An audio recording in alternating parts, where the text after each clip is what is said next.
Gillis. Yeah, you're That's all enough, right. Gillis. Yeah, the way your eyes light up, the way I you get it. holding me Okay. tight, the way it Fine. makes me feel, the way you kiss That's me enough, goodnight. Gillis. You're all right. Yeah, I understand you're now. all right. Yeah, Gillis. Oh, my. you're all right. Yeah. Modesty prevents me, Mr. Wazak, sir, from telling you how that smashing little number used to shake 'em right down to the toes back home in Tennessee. Now, here's a genuine Virgil T. Gillis specialty entitled When It's Hog Killing Time Down on the Farm. Now, quiet, you chicken run Elvis Presley. Now, Gillis, you listen to me good. If you want me to get a job for you singing, I'm going to have to change your act completely. Yes, sir. Yes, sir. Whatever you say, Mr. Wazak, sir. Because I hear tell that when it comes to knowing about this here show business, that you are the tippy top. Can the sweet talk, Gillis, and save it for somebody with a soft, gullible head. Now, the first thing you have to do is to get a girl with good legs, stand alongside of you, and doll up the act. Good legs. Next thing you have to do is get rid of that little Abner suit and burn it and get some slick-looking costumes. Slick-looking costumes. Yes, sir. What else, sir? Well, the most important thing is, before I book this act, you have to do it in front of a big crowd. Have to see how an audience reacts to you. Or a big crowd. Yes, sir. Take a lot of dough, Gillis. Where do you plan to get it? Well, I just happen to have an uncle living in this town. My Uncle Herbie. Uncle Herbie. Gillis, you don't mean to say that your uncle is Herbert T. Gillis? Yeah, that's him. Nice fella. Miserable fellow. Only last year he was elected citizen most likely to hang on to his last dime. Only he hasn't got a dime. I got $300. Look, 300 beautiful simoleons is my GI insurance dividend. Don't forget you promised me a new coat. And don't forget you promised me a new tennis racket. And don't forget you promised me a shot in the ear. And that is the only promise I intend to keep. Oh, thank you, sir. You're all heart. Look, this is my check from my GI insurance, paid for with my hard-earned dough. Now, who do you think it's going to get spent on? I don't really care where it goes, dear, just so long as you spend it before it happens. Before what happens? Before somebody walks in here and slickers you out of it. You gotta be kidding. Nobody slickers Herbert T. Gillis out of nothing. Forgive me for mentioning it, dear, but what about that set of tires that salesman sweet-talked you into buying last week? Well, they happen to be a very good bargain, and any man can use an extra set of tires. Airplane tires. Never mind. What I am telling you is that nobody but me is getting their cotton-picking hands on my $300. Did somebody say $300?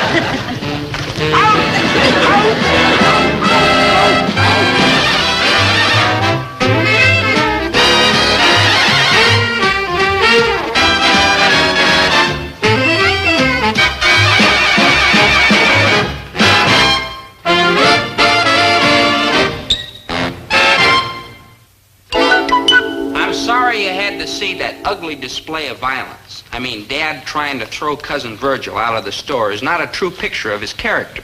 He has his little temper outbursts, sure, but way down deep, there's nobody who's as sweet and kind and considerate and gentle.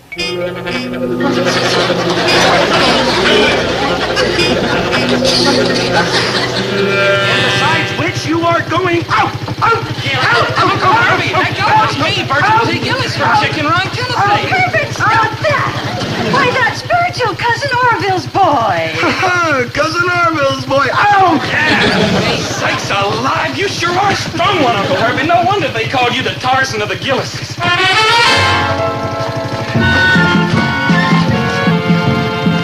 the Tarzan of the Gillises, is that what they call me? Only some of the kinfolk call you that, Uncle Herbie. The rest of us call you the Body Beautiful. Well, so long, Uncle Tarzan. Uncle Herbie. Well, you know, I do try to keep the body in good shape, and where do you think you're going, boy? Oh, no. As long as you're in town, kinfolk and all that, you know, you're staying right here. Oh, no, Herbert, it's out of the question for him to stay with us. No offense, Virgil, but we simply have no place to put you. Are you speaking to me, miss? Oh, this is your Aunt Winnie. Aunt Winnie? Why, you're pulling my leg, Uncle Herbie. This here's some pretty little high school girl that come in here for a lollipop or a ribbon for her hair. Virgil, I wonder which room you'll be more comfortable in. The big bedroom or Dobie's room? Oh, now, just a darn minute. You can sleep on the couch, dear. Oh, no, I'm not sleeping on any beat-up, falling-apart old couch just because some freeloading relative barges in here and... Ooh, so this is my cousin Dobie. Brother, it sure ain't hard to see where all the good looks in the family went to. He's a handsome dog, ain't he? I bet he got to fight off the gals with an axe handle, ain't you? You know, now that I think of it, I'll be just as comfortable on the couch. I'll go make it up. And I'll go and whip you up a mess of hog jowl and turnip greens, just so you'll feel right at home. Yeah, you get off that thing and I'll put it in the garage for you. Ooh, all these wonderful things happening to a poor little country boy like me. What a surprise! Now, I'm not going to stand here and brag about my family. Sure, we've got a few bad apples. Who hasn't? But there's one member of the family who's A-OK. My cousin Virgil. I mean, everybody says so. Virgil is a fine, gentlemanly boy. Ooh, Virgil is a credit to the name of Gillis. Virgil is a southern fried fink. Maynard, cousin Virgil's a prince of a fella. That's what they said about Arnold Benedict. Maynard, that's Benedict Arnold, and what have you got against him? Look at all the mean and rotten things he did to poor George Washington at the Battle of Waterloo. Maynard, I'm talking about cousin Virgil. He's mean and sneaky, and if you ever shake hands with him, you better count your fingers quick. Yeah, I don't get this at all. Cousin Virgil liked you as soon as he met you. That's it. Anybody who likes me that fast has got to be a phony. You got a point. I mean, liking me takes a long time, like years. True. My father ain't made it yet. Howdy, stranger. Gillis is the name. Virgil T. Gillis. I'm proud to meet you. You already met me. Give me back my hand, you name's Jesse. All right, give it back, you crook. Cough it up. Maynard, that's silly. Cousin Virgil didn't steal your finger. Then how come I only got 5? That's all you're supposed to have. Not in my family. And you needn't bother dragging the river for my body. I shall be in the movies. Nice fella. Yeah. Say, I've been meaning to ask you, cousin Virgil, now that you're here in town, what are you planning to do? Well, I'm glad you brought that up, Cousin Dobie, because I got a couple of things here that you could maybe help me out with. Oh? You see, I'm planning for a career in music. Music? Yeah, music. Music. You mean like Yesha Heifetz and Lawrence Welk and like that? Oh, you are a sharp one, Cousin Dobie. I am. Now, Extremely the clever. first thing I'm going to need is a place where I can try out my music act in front of an audience, kind of test how they like me. Now, tell me, Cousin Dobie, what's the biggest show that you folks put on in these here parts? Well, there's the annual Bison Lodge Frolic. They draw a real big crowd, and every year Dad's a master of ceremonies. Well, well, well, ain't that a touch of the old Gillis But law? the last show was just a couple of weeks ago. There won't be another one now for a year. Oh, I don't know, Cousin Dobie. Like my old pappy once told me, don't count your chickens till you know if or not whether the hen's gonna set on the eggs. Something else I need is a girl to help me out, and she's gotta have pretty legs.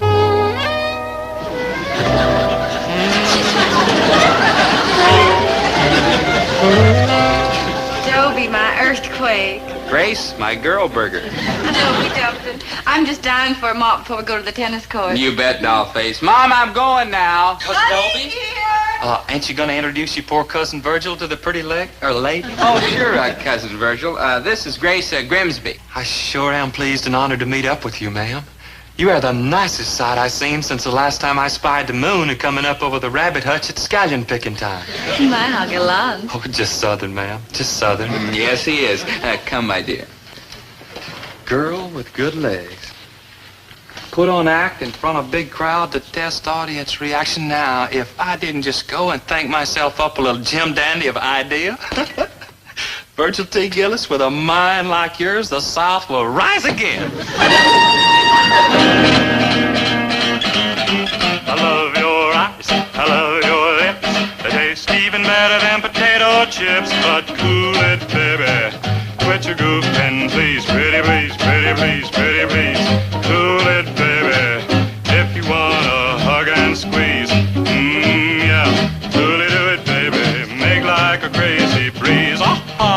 One more time. I love to swing. I love to bop, bop, bop. But do you have to go and blow your pretty top? No, no, no. Cool it, baby. Hold it fire and count to 10.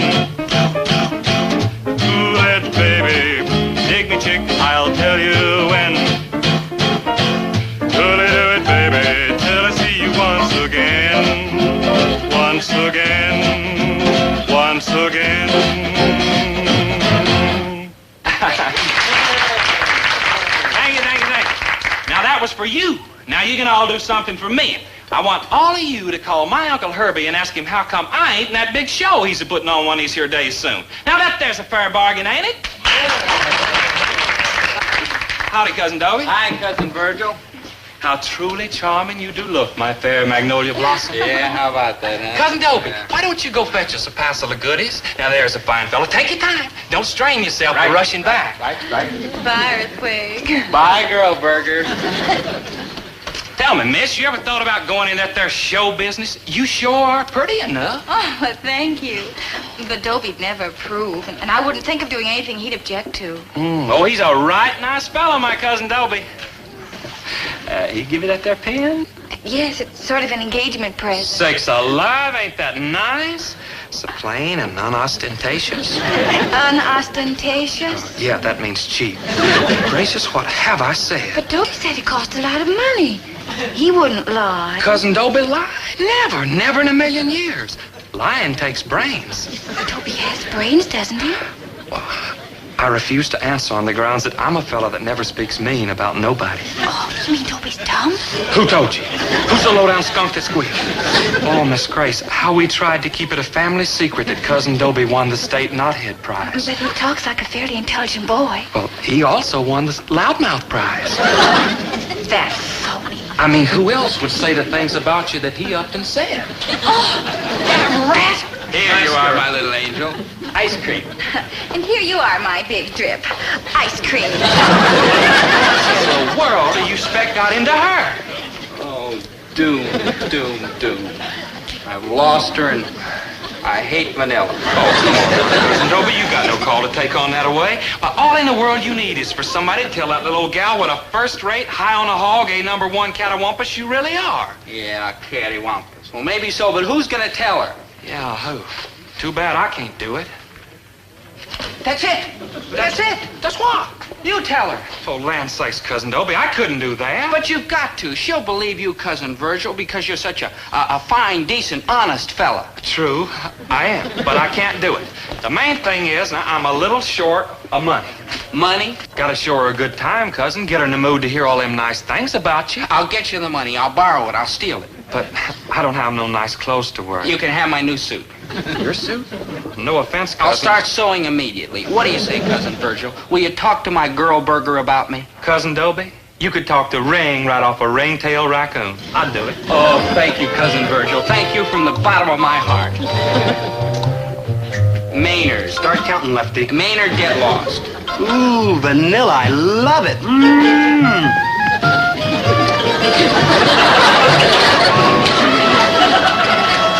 I talked Mom into fixing up my suit to fit Virgil. And I drew out every cent in my savings account, my checking account, my reserve fund, and my special emergency savings. But I was still in trouble. Cousin Virgil couldn't show Grace a big time on $2.37. However, there was a way out. Of course there's a way out. Right through the door. Look, Dad, look. All I want to do is borrow a few dollars. Son, don't look at it as borrowing money. Look at it as destroying character. It's a matter of principle, huh? No, it's a matter of being cheap. Any more questions? See you later, Uncle Herbie. I gotta run a little errand for Cousin Dobie. Wouldn't you know it, just tonight I was hoping to stay home and hear all about your old days in show business. My old days in show business, huh? You know about that? Shucks, Uncle Herbie, back home we kind of think of you as the Ed Sullivan of the Gillis family. Oh, I wouldn't say that, but I'm glad you did. We're all through talking about them charity benefits that you put on for them hungry little poor kids. You know, I was just talking about that, ain't Winnie. It sure is a shame you only run them once a year. Yeah, it sure is, ain't it? Uncle Herbie, I want you to promise me that you ain't gonna think of yourself as a dirty, low-down, selfish rat just because you ain't put on a benefit lately for them poor, hungry, starving little nippers. Stop it, Virgil. Stop it. And thank you, boy. For what, pray tell? For showing me what a dirty, selfish rat I am. You left out low down. Yeah, I'm low down, too. But I'm going to put a stop to that. I'm going to put on another benefit for them starving little nippers Saturday.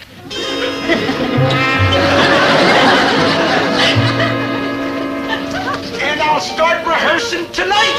Well, ain't that right nice?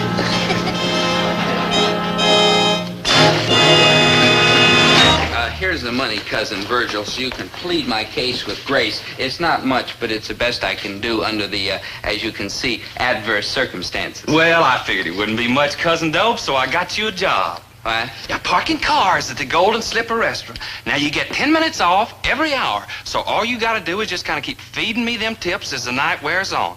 I wished I could get it all in one lump, but I guess we just have to make do. Yeah. That way I can keep track of how you're doing with Grace. Right.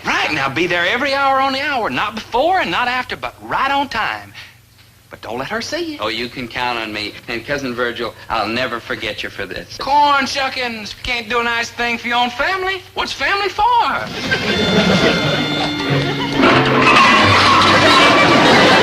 I'll name it to you, Maynard.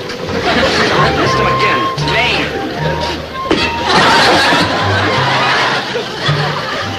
Miss Grace, I do wish you'd give some more thought to going on the stage. Now, I'm going to appear on a show pretty soon, and I'd be right glad to help you out by letting you stand up there with me. You mean I'd be performing? Well, not exactly perform, but it'd be the first step, and you owe it to the world. Gee, Virgil, you make it sound so tempting. Wonderful fellow, my cousin Dobie. Wonderful fellow. What? Just trying to convince myself, my little blossom. I say it every hour on the hour.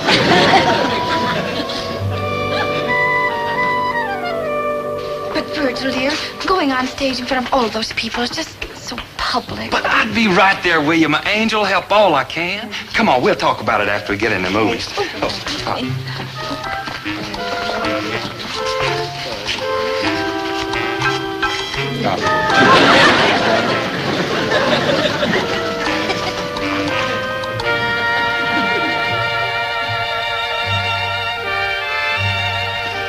Oh, you're a mighty heady draft, sweet thing. Every once in a while, a fella's got to come up for a breath of fresh air. Whoop. What's the matter? Oh, have I told you lately what a fine shout my cousin Dobie is?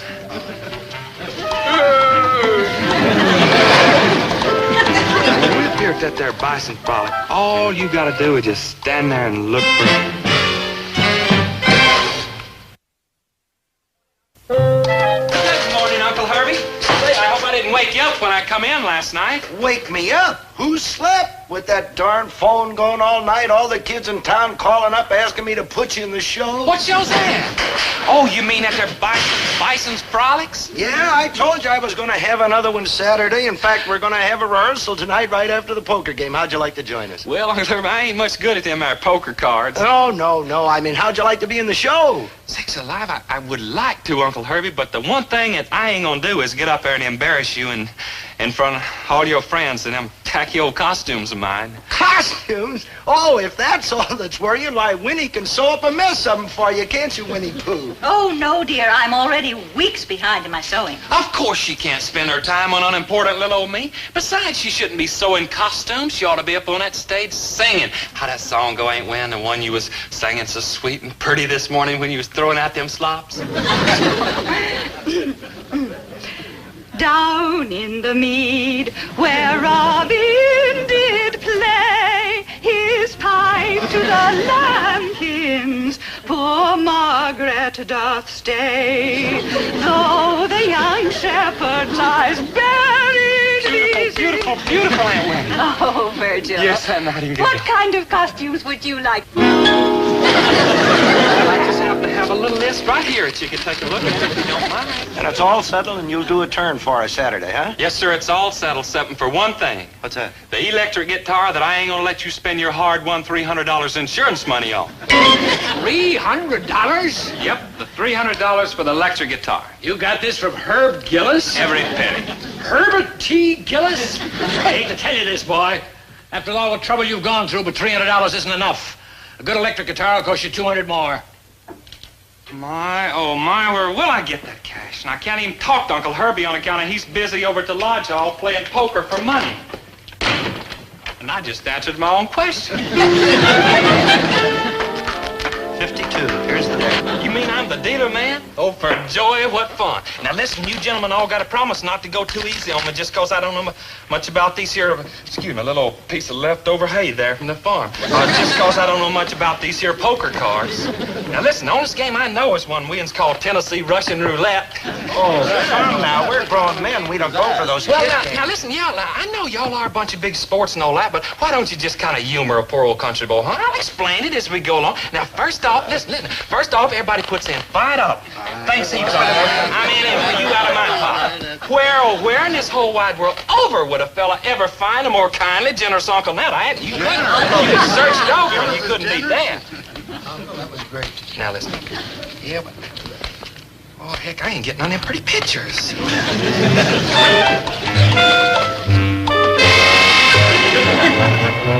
Well, tough luck, gentlemen. Tough luck. You must have over $200 there. Uncle Herbie, you mean these things are worth money? What will they think of next, my goodness?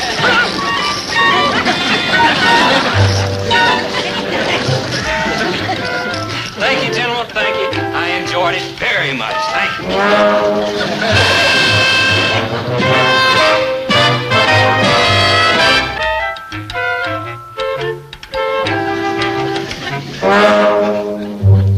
And then out of the herd came the little girl bison and the big boy bison, clump, clump, clump. And she turned and she looked up at him and she said, "What's new?"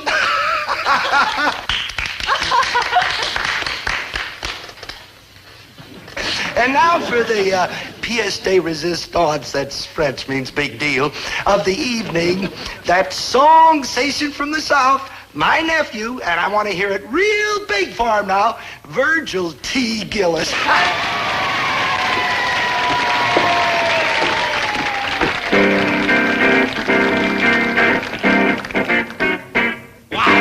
Twistin', baby, come on now. Twistin', baby, you know how. When we're twistin', man, like wow. Baby, come and twist with me. Twist to the left and you twist to the right. Twist all the day and you twist all night. Can't go wrong when you're twistin' right. Baby, come and twist with me. Round and round, up and down, to and fro, fast or slow, never stop, go, go, go. Baby, come and twist with me. Twistin', baby, come on now. Twistin', baby, you know how. When we're twistin', now like wow. Baby, come and twist with me. Isn't he wonderful? He still needs a gimmick. What about the costume? That's not a gimmick. What about the guitar? That's not a gimmick. Twistin' right, baby, come and twist with me. Round and round, up and down, to and fro, fast or slow, never stop. Go, You don't play with that, it goes to the guitar.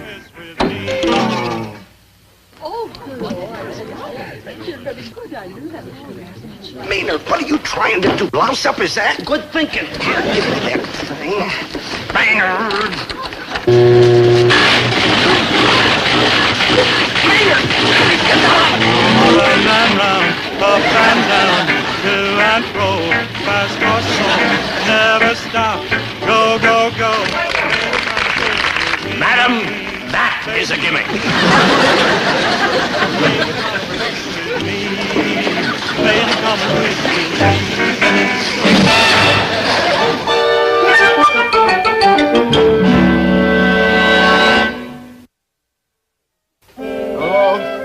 Kind of wish I was going to Cleveland with you, boy, just to see that name Gillis out there in lights.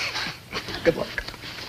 We're certainly going to miss you, Virgil, dear. Well, you've all had me for a little while, family. I owe it to the world to move on. Hey, Virgil, when you had Grace up on that stage with you, did you have time to talk to her about, you know what?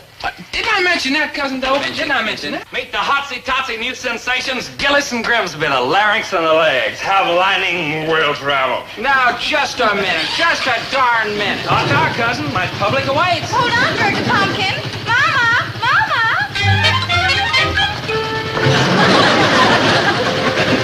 Oh, well, you can't win them all.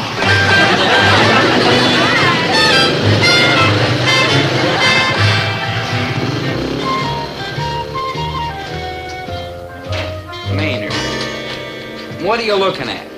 I'm just checking, Dope. You got any more of that vanilla ice cream?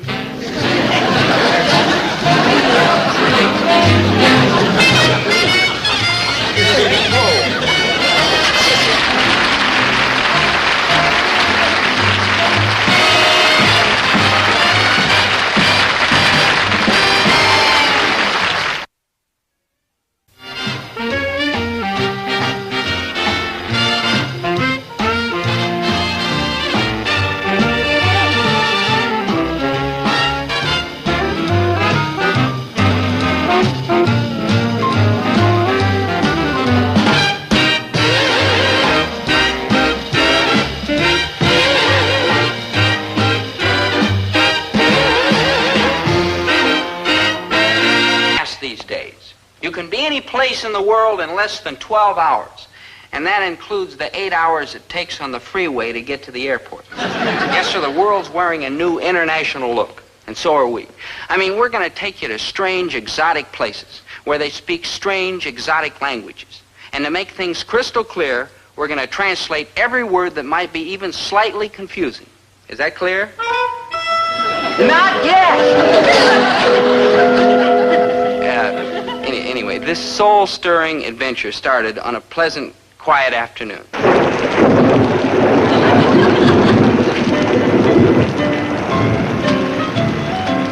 Ach, du Lieber! Listen to that verstunkene Tumult. It's pouring down dogs and cats like so since 16 days and 16 nights. And it ain't even yet the rainy season.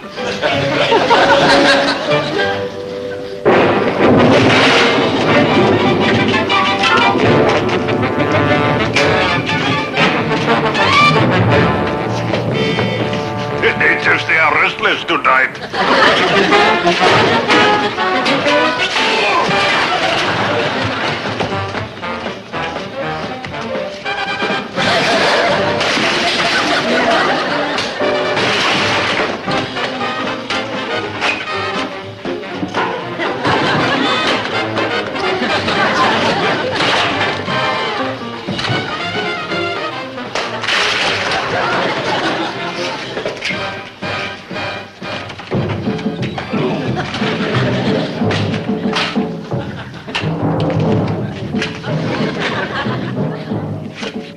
Those native drums.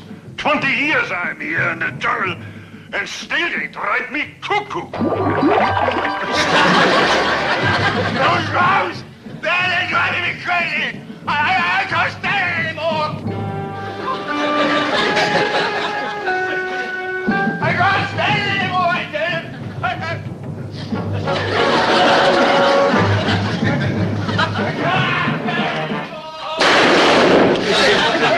Used to be Viceroy of India. The jungle is clubber him. Don't belong in the jungle is clubber everybody. Oh, another county heard from. What do you want, girlie? Men call me Dandelion. Yes, I know your name, stupid. What a chance, cop. Beat it, girlie. I'm occupied with important things. But, Sahib Himmelmal. Raus, heraus, gedu, raus! Believe I was once a saintly, kindly human people, ain't it? I was a certified public accountant. We drink at the toast. To us who have become shipwrecks and failures and flops. I'll drink to that. Bartender, the usual. Milk. Make it a double.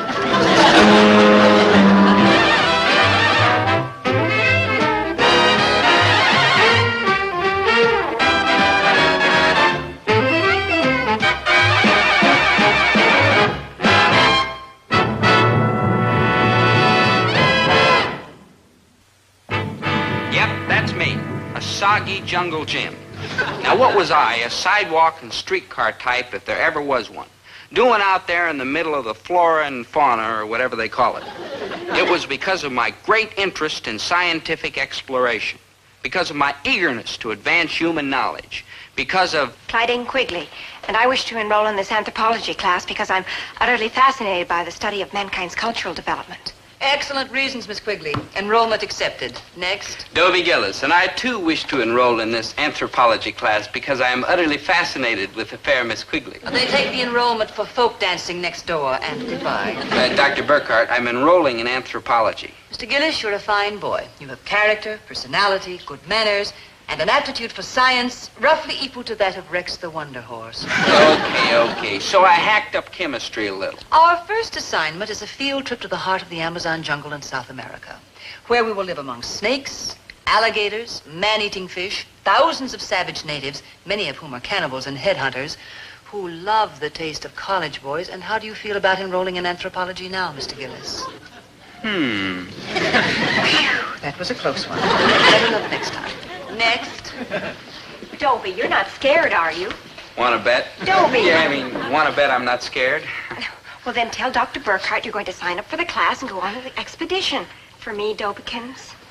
Well... Mr. Gillis, are you going to be guided by sound logic and common sense? Or by Miss Quigley's blue eyes and blonde hair? And oh, what a foolish question. Give me your card. I surrender. Dr. Burkhart, you're a real human being.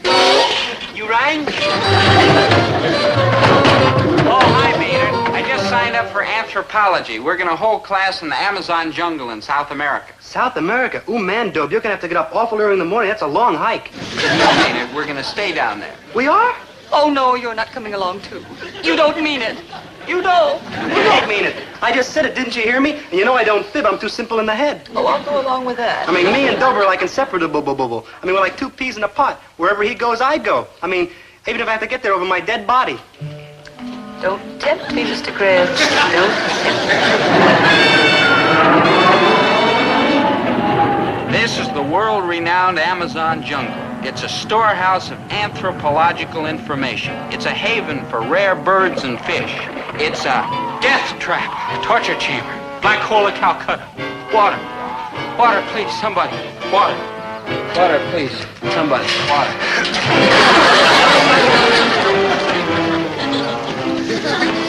Maynard, what are you doing? Dumping water on you, Dobe. Weren't you paying attention? Never mind. I think all I said was water, water. Coming up, Dobe. Maynard! Hi, Dobie. Ah, Claudine, my angel, I've been waiting breathlessly for you. Couldn't we go down by the river and talk? Good thinking. There's a family of alligators down there I want to take a look at. Claudine, my angel, couldn't we stay here and talk? Dobie, you're not scared of the jungle, are you? Me scared? Yeah, him scared. Me, Maynard. Me, Maynard, me scared, too. That's enough. Claudine, my angel, you know I'm fearless. I've told you so myself. Why, nothing out here could possibly frighten me.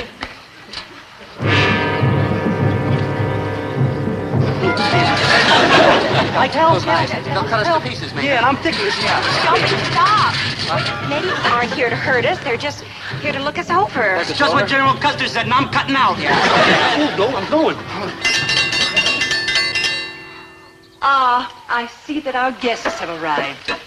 Welcome, Higbo, Maroon. Hey, Dobe, I tell you, those Indians are phonies. I ain't never seen one of them chasing John Wayne.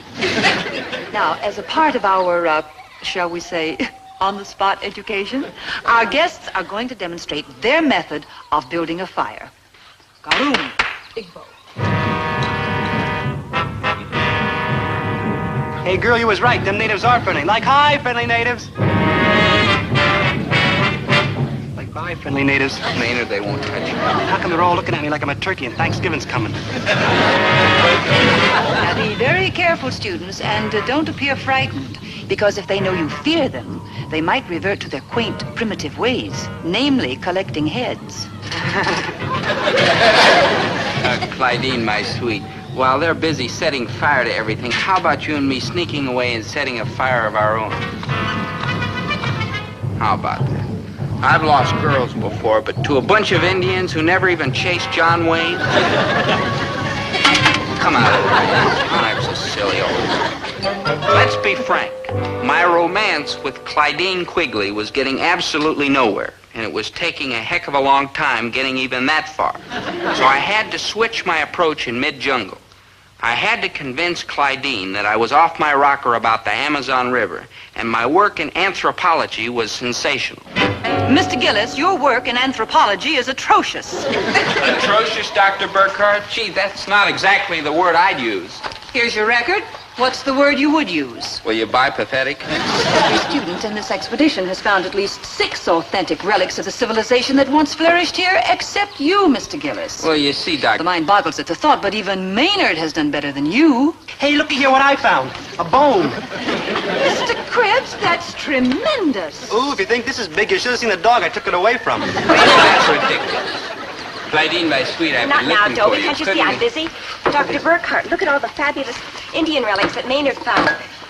He's so at home in the jungle, he knows exactly where to look. Yes, Mr. Krebs, you have a remarkable sensitivity to the sights and sounds of nature. No kidding? Ooh, what a good boy am I. Maynard, dear, I'm so proud of you. The only thing I couldn't find was one of them sunken heads. Oh, that's shrunken heads, Mr. Krebs, and I doubt if even you could locate one. Oh, they're extremely rare. There hasn't been any head hunting in this area for years. Now she tells me. Oh, but if anybody could find a shrunken head, my Maynard can. My Maynard? Let go of Clydine, you wolf. Where? Here, you masher. Oh, Mr. Gillis, that's no way to talk to your friend. He's no friend of mine, always sneaking around finding things, working hard to make me look like a jerk. Oh, don't worry, Dobe, it's not much work. Maynard, why don't you go play with the crocodiles? Dobie, you're jealous of Maynard. That's the most ridiculous thing I ever heard. Man, it sure is.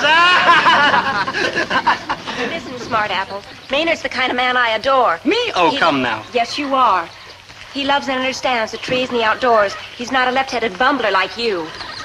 Now, wait a minute. Who are you calling a left-headed bumbler? You, Dobe, weren't you listening again? I just don't believe in wasting time on silly little doodads like arrowheads and broken dishes. I've been concentrating on an important discovery. A discovery that'll make this expedition internationally famous. And I've found it. Mr. Gillis, you mean? Right, Dr. Burkhart. I found. Now, brace yourself. A genuine, for real, authentic shrunken head. Ha. Maynard, you stay out of this. Okay, just wait. Tomorrow I'm going to bring you the most authentic, for real, shrunken head you ever saw, or my name isn't Dobie Gillis. Get out of my tent, stranger, if your name ain't Dobie Gillis. Look, Of Maynard. course, I don't allow any Tom, Dick, or Harold in here. This is my boudoir. Maynard, I've got important things on my mind. I don't have time now for your foolishness. When are you going to have time for my foolishness? 36 years from next Thursday. Before or after lunch? Never mind. I've got to get ready to hike into the village to find a shrunken head to show Clydine and Dr. Burkhart. Boy, will they be sorry. Okay, Dobie, if you're going to go exploring, so am I. I'll dig up something real strange and mysterious. Like what? How should I know? It'll be strange and mysterious. And if I'm gone a couple days, tell Dr. Burkhart not to weep and blubber. I'll tell her. Ooh, almost forgot. All right, get away, you ferocious monsters! Get out of here, you nasty varmints! All right, you creatures, away! Get lost! Come on, everybody! Maynard, what are you doing? I'm scaring away the polar bears, can't you tell? Maynard, you're scaring away the polar bears? Yeah. Would you go outside and see if any of them polar bears is out there? I'll take a quick look. I looked. Any of them still there? Not a one. And Maynard, in the tropics, there are no polar bears. See, it worked. Yes, I am. Yeah. Maynard, you're going to go into the jungle in a nightgown? Oh, I forgot. Turn around. Turn around.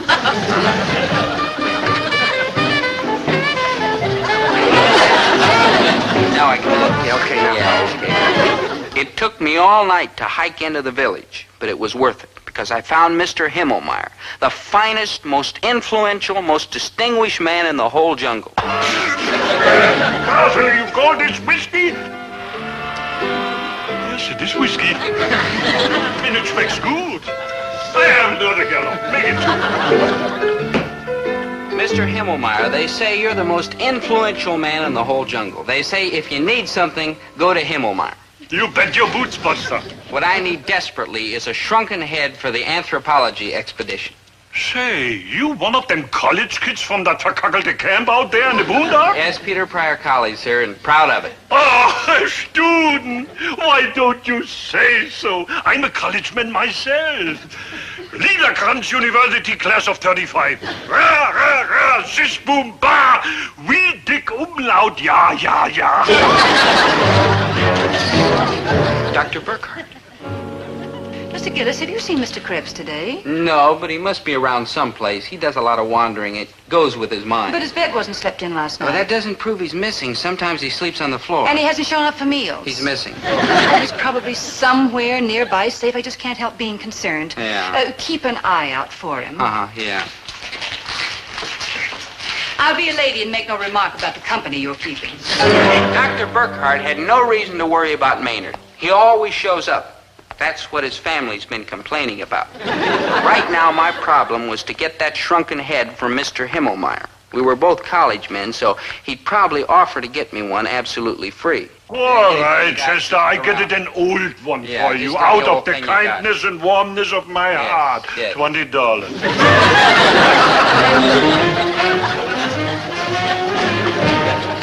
Oh, beautiful.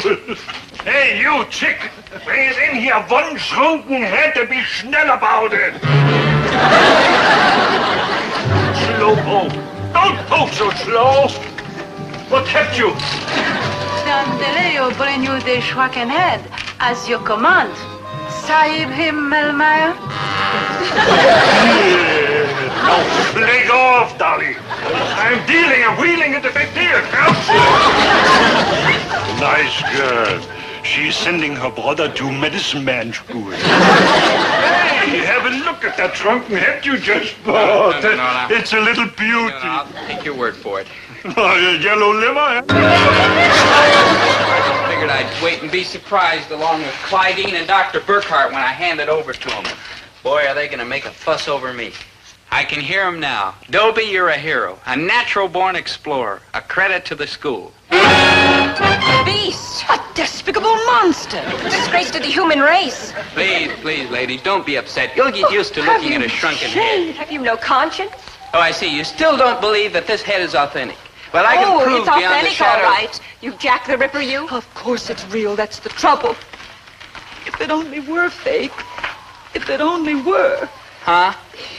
There is, or was, alas, only one head like that in the entire world. Of course. This is a genuine, for real, authentic...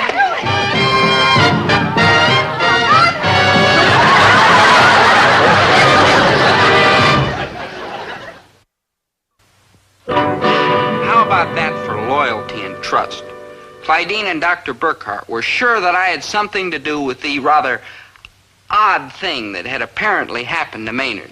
The other members of the expedition had their own opinion. Dobie, how could you? I knew you were jealous of him, but to do this... Look, this is just a silly mistake. Why wouldn't harm a hair in that shrunken little...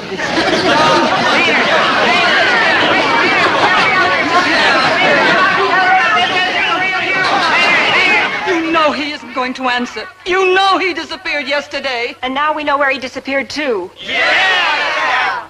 Maynard, come out now and you can wear your roller skates in the house anytime you want. Wait a minute. Look, I know how you feel about this ghastly crime, but we can't take the law into our own hands. Listen to her. We'll turn him over to the local police. Don't listen to her.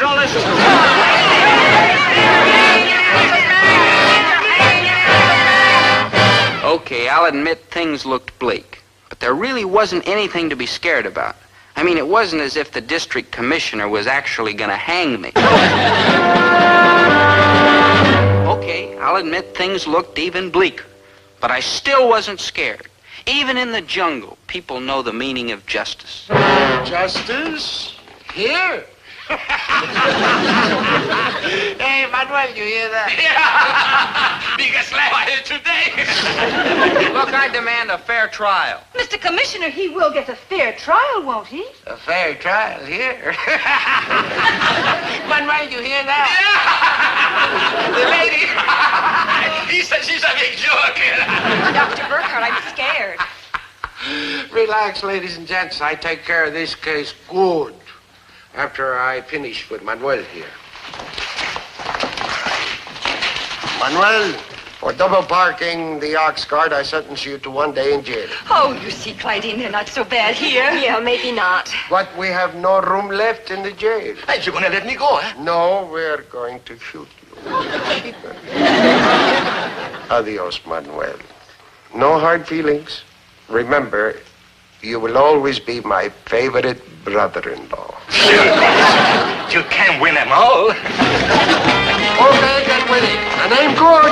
We're running low on bullets. See how they wasted taxpayers' money? One bullet would have done it.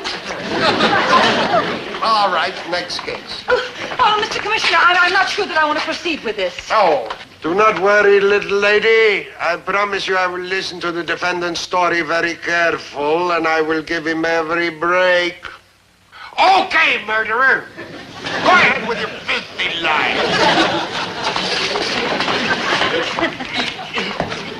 Look, I'm an American citizen. Quiet! I must concentrate on the menu for your last meal. How do you like roast alligator? Sent to me. That's how I like it. Nobody escapes through that jungle. It makes Devil's Island look like Miami Beach.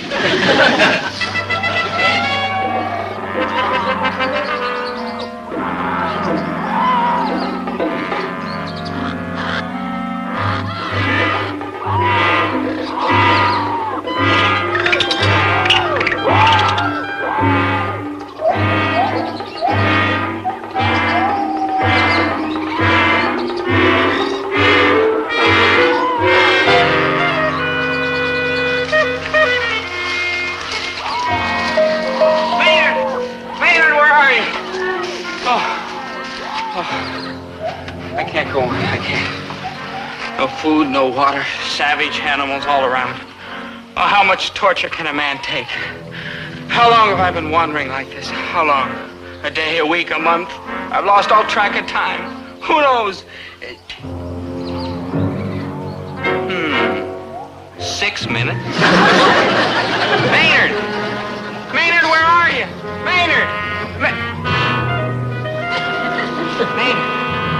Maynard, it's you.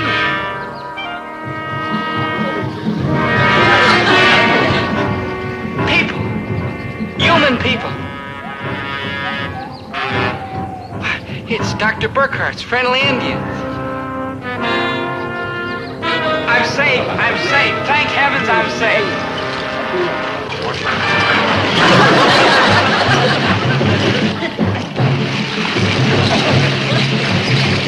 Look, I'm very salty. You'll be thirsty for weeks. What's more, I'm all muscle, tough to digest. Oh, what a way to go. An Amazon River fricassee. Smell good. I'm getting hungry, but must wait for chief. But you're the chief, chief. Not no more. Yesterday got kicked out by new chief. Up, on your feet, my people. King Maynard, you grab the second, don't want much of this hoi polloi, just a normal amount of hero worship. Like I do.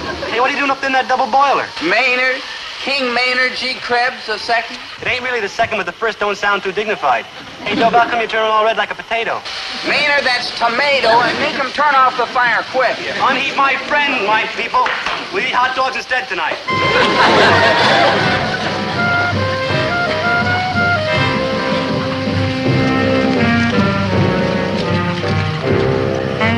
They wouldn't have liked you. You're probably too salty anyhow. That's what I've been trying to tell him. Maynard, I can't believe my eyes. You're the king? What happened? How'd you do it? Nothing to it, good buddy. I thought up an idea to make all these Indian cats rich, so they elected me king. Ain't that friendly? An idea? What kind of an idea? Manufacturing heads out of coconuts. Look, and I'm like the model. Ain't these the most adorable sunken heads you ever seen? Maynard, that's shrunken heads. Has anybody ever told you that you're amazing? Oh, yes, many times. And since I'm king here, you better make a big fuss over me like everybody else. Now, look, Maynard. You better kiss my lovable hand, my loving subject. Now, hold on, Maynard. So, you know I'm the last one in the world to demand respect, even when I deserve it. So you either kiss my hand or it's into the pot you go, no offense. No. Now the sneakers. The sneakers? Like true. Ain't we got cute customs? And if I don't, it's into the pot? Like a juicy T-bone, oh my subject. And that's how it's gonna be, oh my king. No, don't wait. Hot dogs instead. Don't wait. Hey, good buddy. Come on, buddy.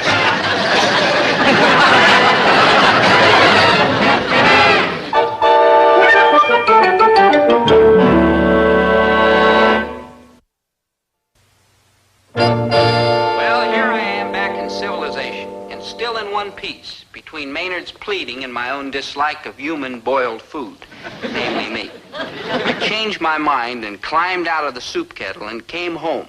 But King Maynard II had different ideas. I know it'll be difficult for all of us to adjust to a plain, quiet, uneventful life after our exciting experiences in the jungle. I'll never make it, Dr. Burkhart. I still miss Maynard. I hope he's all right down there. I know exactly how you feel, Mr. Gillis, but we must all adjust. We can't any of us go on living in the past, not even Mr. Krebs. Sorry I'm late, but it ain't easy to get here by canoe.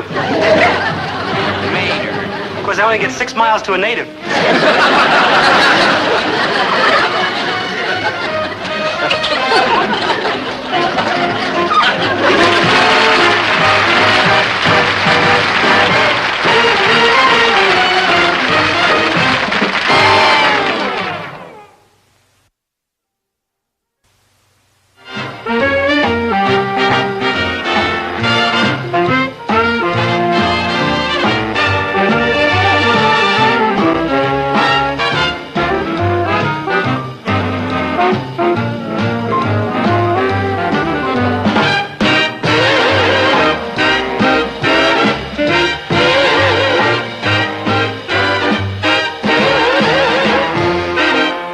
Strong, determined, rotten, resolute, solid. So when his brother, Timothy, Uncle Tim, suddenly showed up after years of traveling around the world digging oil wells, I knew Dad would greet him in his usual rough, manly, unsentimental way. It's been a long time, Tim. Long time. Too long, if you ask me. I think it's a scandal. Herbert, your own brother, and you let years go by between visits. Shame on you, both of you.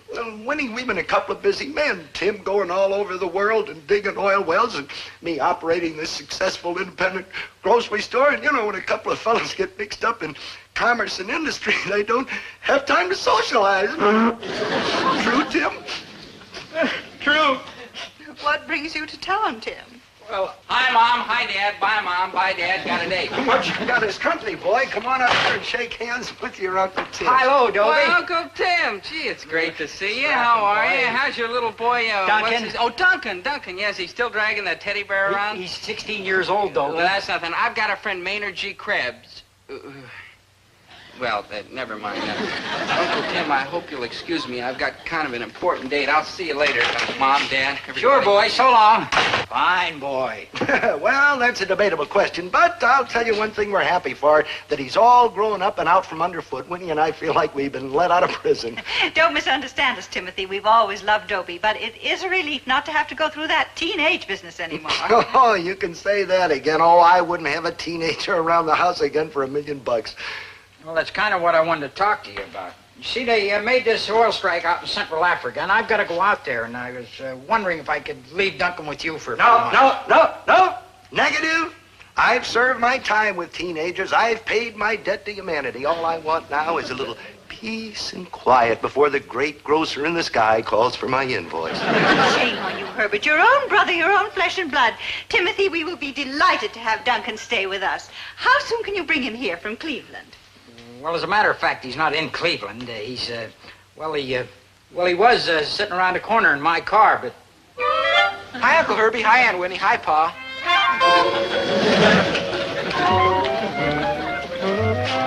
And who might this young lady be? Oh, she might be an angel from heaven, and I'm not sure she isn't. But she lives right here in town, and she assures me she's going to the same high school. How's that for knocking it out of the park the first time up, huh, Uncle Herbie? Have some more root beer, Clarissa. I was just sitting in the car, and she came walking by. I took one look and said, this is it. Because if there's anything I know, it's women. Have some more potato chips, Clarissa. There must be a curse on you. Oh, Dad, Clarissa and I are going to the movies tonight. You don't mind if I take a little loot? Oh, what am I saying? I don't live with you anymore. I live with Uncle Herbie. You don't mind if I take a few bob, do you?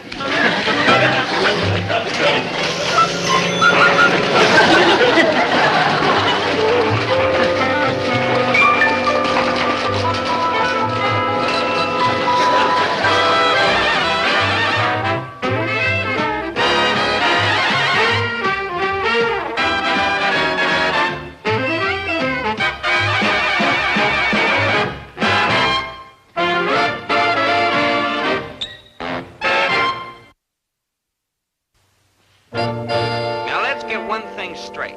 I have nothing against youth. I used to be young myself. But not that young. Duncan, that's terrible. I think it's pretty good. Can you imitate it, Duncan? Yeah. Yeah, but I'm a chicken man myself. Hey, that's not bad, Manny. Well, thank you, Dunky. Hey, you want I should imitate an iguana? And that ain't easy because they don't make no noise. Maynard, and you too, Duncan. Oh, you can call me Dunky. You want I should imitate a donkey? No, Maynard. What Dunky wants is that I should give him some advice. Isn't that the way this conversation started? Well, yeah, Dobe. I need advice about this chick I'm wig for. Clarissa Spangler. You dig chicks? Boy, do I. I was beginning to like you. Don't pay any attention to him, Dunky. Girls are wonderful. Now, I knew you'd say that, Dobie. You know, that's why I wanted to come live with you instead of my cousins in Duluth or Spokane. I've never met you before, but I've been a fan of yours for years. Oh, sure, they call you the nut at the family reunions on account of you always chasing girls. But that's exactly why I picked you. Because if there's anything I admire in the world, it's a guy who knows everything about girls. Well, I don't know. Well, he already knows anything. I've dug chicks ever since I can remember. I mean, it seems to me that one day it was my teddy bear, and the next day it was chicks. Should have stuck with your teddy bear. Well, the trouble is, I didn't have a wise, mature head to guide me like I got now. And I really need help, because I finally found the right one. I mean, Clarissa Spangler, who I love with every breath in this tiny body. Who I gotta have, or else life will be an empty wasteland. Dobie, you just gotta help me get her. My boy, you've come to the right man. First, let us review the case. How have you courted Clarissa so far? Oh, I've tried everything. Every trick I've learned in a lifetime of chasing chicks. Did you do the imitation of a chicken? 3 times, but no dice. Oh, this chick ain't worth having. Duncan, besides imitating a chicken, which I admit is almost impossible to resist, what else have you tried? Well, I took her to the movies, and I bought her popcorn with butter on it, and even a bag of chocolate-covered raisins. With butter on them? No. That's where you made your mistake. My boy, when all else fails, appeal to their sympathy. How? Make her think that somewhere in your life there's a deep, dark tragedy. What kind of tragedy? What kind of tragedies does she like? I don't know. Well, find out, boy. Just play it by ear until you know. And then when you're sure, lay it on good and thick. Dobie, I want you to know that as you, the older generation, pass on the torch from your faltering hands, I will not fail you.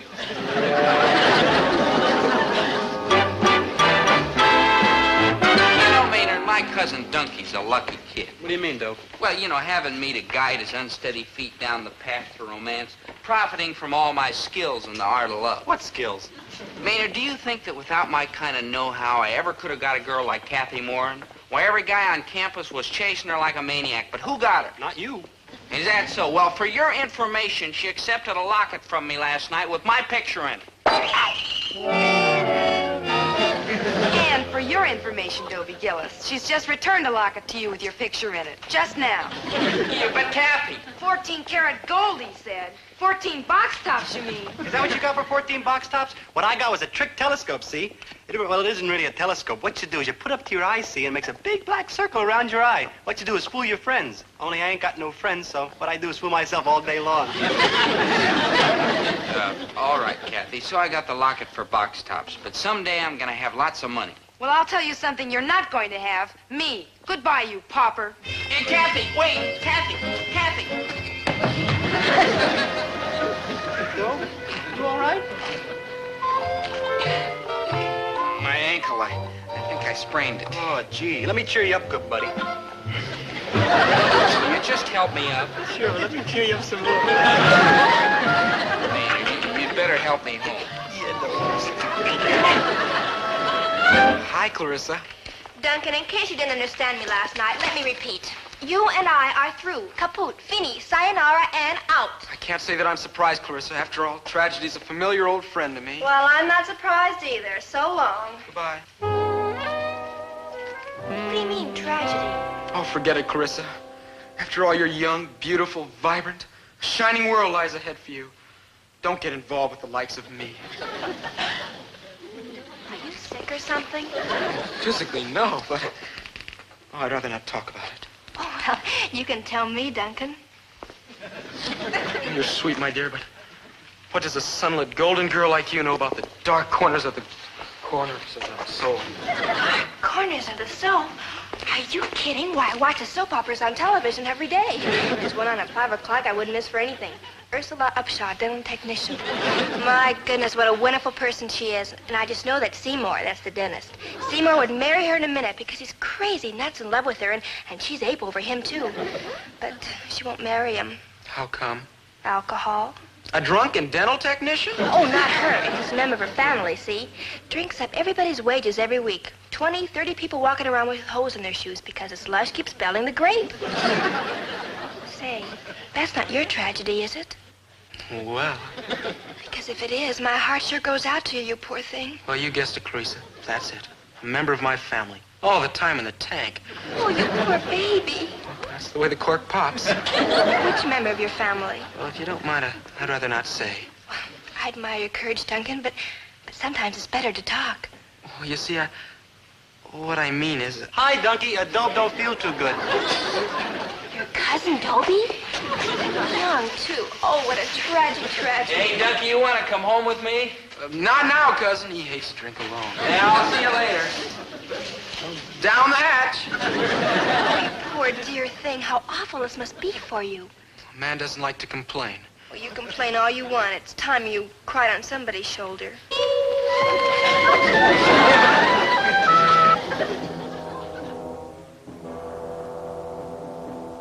How's your ankle, dear? It's all better, Mom. Then why don't you go out? It seems like a lovely night for a date. It is, provided you've got a girl.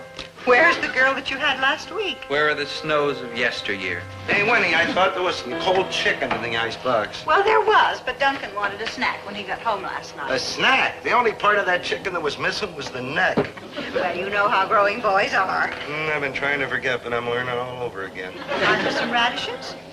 Good thinking, Winnie. Good thinking. That's Your just Dan. That's just what a man needs going to bed. A big bowl of radishes. Take those two. Well, there must be something. There is. Half a jar of English mustard. The other half's on the sleeve of my new sport coat. Oh, stop talking like infants, you two. I think it's nice having Duncan here. It takes me back. I wish somebody'd take him back. Oh, pish, tush, and pipple. Now, you run out in the kitchen and get us all a nice cold glass of root beer. No thanks, Mom. Me neither. But, Herbert, you love root beer. I used to love root beer. Back when we used to make our own. Remember, Winnie? Mm-hmm. It was delicious. Dobie, you've never had any homemade root beer, have you? Never, Mom. You know something? Your father and I are going to make you some. Oh, right now. Don't trouble, Mom. It's no trouble at all. Oh, the heck it ain't. But we're gonna make it anyway. And you know why, son? Because any time a boy has the decency to grow up and stop being a teenager, we should have the decency to show our appreciation by making him some root beer. Hi, Dobie. Good evening, Duncan. I trust you found my jacket comfortable. Oh, yeah, fine. By the way, while we were at the restaurant, I spilled some beet juice on it, but the waiter said you could dye it dark red. Just what I've always wanted, a dark red jacket for that young executive look. Listen, Dobie, we gotta have a talk. Right. Now, first I would like first you better to say... listen. Remember what you told me about telling Clarissa about the tragedy in the family, and I told her, and it worked fine, and we've been getting along like gangbusters ever since? I remember. Well, I never told you what the tragedy in the family was. I didn't think you'd like it. Well, why not? Well, what I told her was, I'm almost sure you're not gonna like No. this. I told her you were a hopeless alcoholic. Hopeless alcoholic? I didn't think you'd like it. Duncan, I've never even had a slice of rum cake. She bought the idea so big that I couldn't help myself. As a matter of fact, I've been building it up a little more every day. I think I overdid it. Uh-huh. I told her tonight you were on varnish. And I'm sure Clarissa told all her little friends at school. Well, yeah, but that's not the bad part. The bad part is she told Miss Whitaker. Who is Miss Whitaker? And please tell me fast because I am about to murder you. I gotta tell you fast, because she's on her way up here. Miss Whitaker's a social worker that lives next door to Clarissa. She's coming over tonight to rehabilitate you. I'll rehabilitate you limb from... Dobie, please don't louse me up with Clarissa. You're a man who understands love. Duncan, do you honestly think I'm going to stand here in front of some old social worker and tell her I'm a drunk? I'm Donna Whitaker. I'm the social worker. I'm the drunk. I'm to help you with that problem. And no matter how long it takes, I'll be at your side.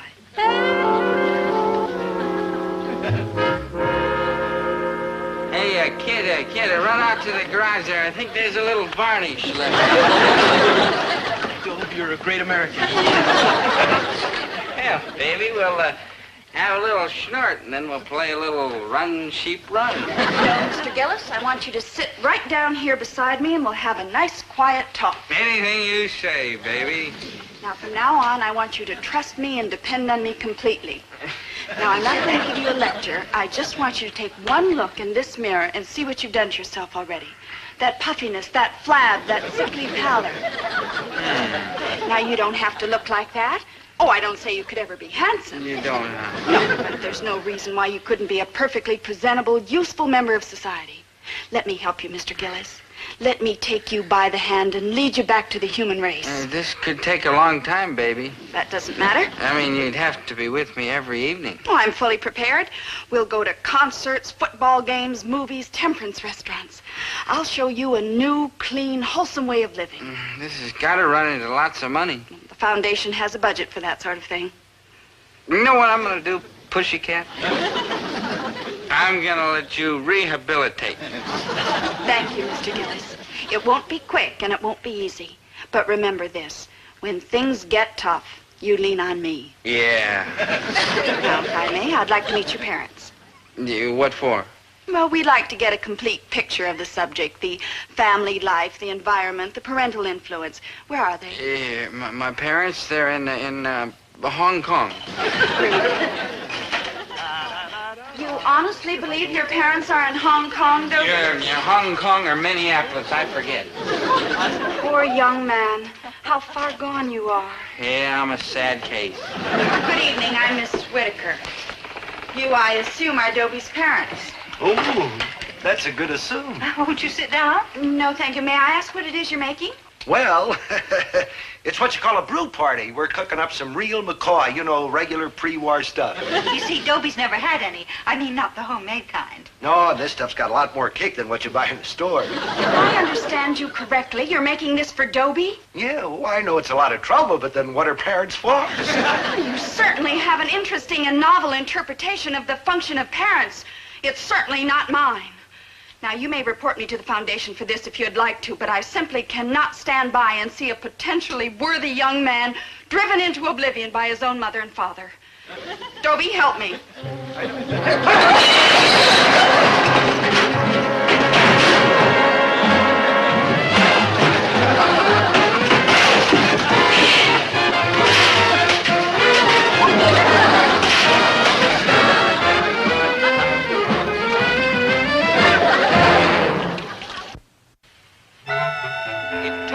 While to explain what happened to my mother and father, but once they understood, they felt a lot different about it.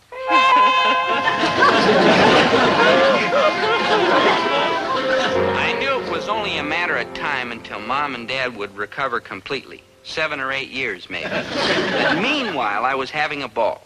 I was letting Donna, that's Miss Whitaker, rehabilitate me. Not too fast, of course. I mean, I was in no hurry to get the job done.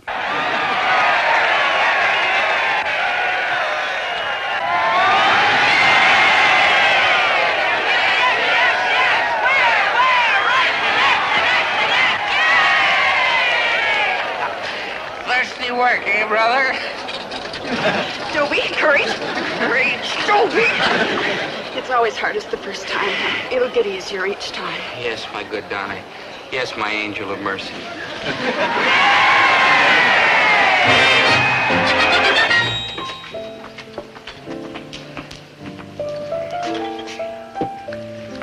Two steak dinners, please. No, we would not care for a cocktail. Dobie!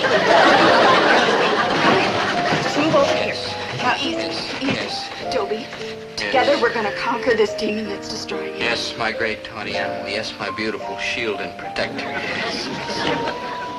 Dobie, have you looked in the mirror lately? Well, I've tried. I still can't focus too good. Well, you look like a new man. Not good, of course, but so much better. You know, I know it's only been a couple of weeks, but I honestly believe you're rehabilitated. Thanks to you. Do you think you can get along without me from now on? Never. I do have other patients, you know. Oh, I'm not talking about the booze. That won't be a problem again. I'm talking about you. Donna, let me put it bluntly. I love you, and I want you to have this genuine 14-karat gold locket. Dobie, I don't know what to say. Well, try yes. Yes.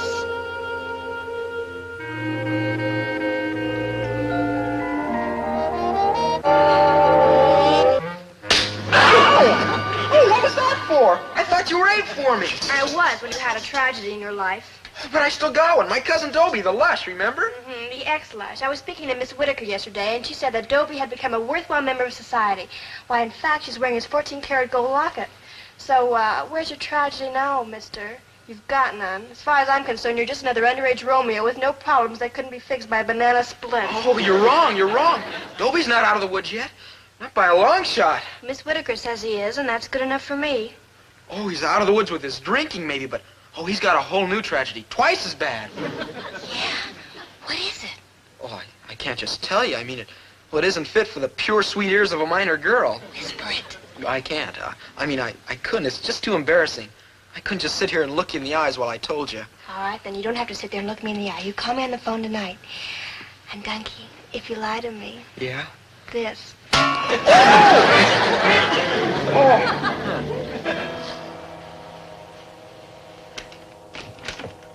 Like, hi, Mrs. G. Shh, dear, he's about to operate. You want to play with me? Well, I'd love to, dear, but I want to see him show up, that other doctor, the one that shaves. Sure. Dobie's been too busy to play with me ever since he started going with that social worker chick, and Duncan's been going with that Clarissa chick, and I got nobody to play with. Well, I'm sure there must be lots of people who'd love to play with you, dear. Nobody springs to mind just at the moment, but I'm sure there must be someone. Yeah, well, I asked my history teacher, and he said he had a clappy racers, and my father's got this big, deep chair he hides in whenever he sees me coming. My mother hides behind him, so I got nobody to play with. Like, hi, Dope G. Like, hi, Mr. G. You guys want to play with me? Sorry, Maynard, but I've got a date. I'm heartbroken, Maynard, but I have an important lodge meet. Sure, nobody's got time for old faithful Maynard. I think I'll go out in the woods and become a helmet. Maynard, that's Hermit, and you do no such thing. Dobie, you can be a little late for your date, and Herbert, you can certainly be late for those loafers down at the lodge. And as for him, well, he operates every single week, no matter how those other doctors like it. Maynard's been a loyal friend for many years, and now all of a sudden none of us have any time for the dearest, sweetest human being that ever drew breath. Shame on us, all of us. You're right, Mom. Well, I wouldn't go that far, but come on, Maynard, we'll play with you. Oh, for joy, for joy. What do you want to play, Maynard? Oh, well, I sent away, and for 14 box tops, I got this brand new slapjack deck. All right, Maynard, we'll play slapjack. You shuffle, Mrs. G. I don't shuffle too good, but I cut, though. I cut great. I cut real great, like watch.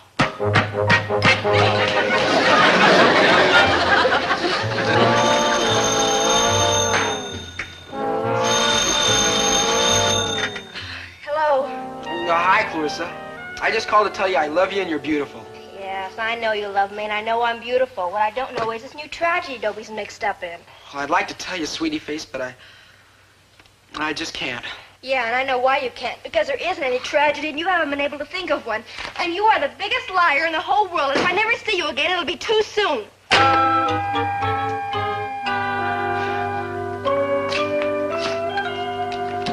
Was that a Jack? I saw that.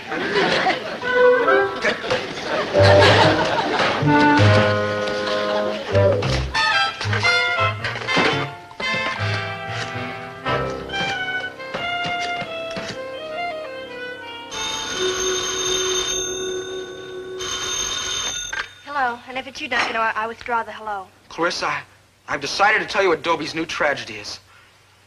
When two hearts beat as one like your heart and my heart beat, I don't think we should keep secrets from each other, should we? Yeah. So, what's this deep, dark vice Dobie's got himself into now? Gambling.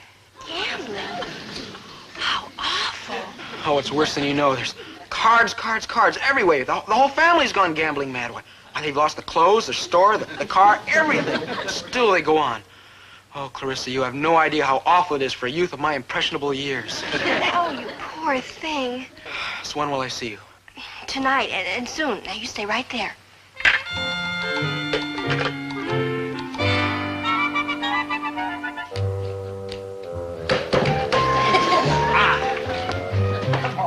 You may report me to the foundation for this if you want to, but I know my duty.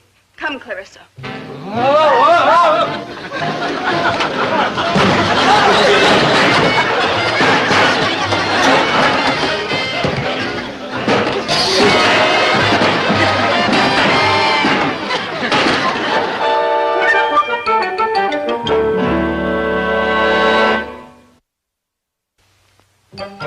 So you see, Dunky, telling lies just doesn't pay off. It's also unhonest and distruthful. Right. So where did our lies get us? Donna found out I wasn't a gambler and a drunk. She also found out the locket you gave her came from box tops. So what happened? She dumped me and Clarissa dumped you. You see where lying gets you? Nowhere. Exactly. So, Donkey, you've come to me for advice, and this time I'm going to give you some good advice. Lying gets you nowhere. If you ever expect to find a girl, there's only one way to do it. Tell the truth. Dobie, what a fool I've been. Can you ever forgive me? Donna, I know I shouldn't look a gift horse in the mouth, but you say you hate me. I'm not a gambler and a drunk. Well, of course you're not. What you are is an incurable liar, and that's the sickest of all. Dobie, please let me help you. Well, if you insist, my dear. Donkey, try to be big about this thing. Take me back. Ah, Clarissa, my angel. A man who's got an incurable liar for cousin is surely a man loaded with tragedy. Will you have me? Well, if you insist, my dear. Lying gets you nowhere, and honesty is the best policy, and I'm sweet and kind and lovable and true and decent and... So how come I got nobody to play with?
Of Pryor College, because here's the fella that's going to lead us to victory tomorrow over Southern Central Dental.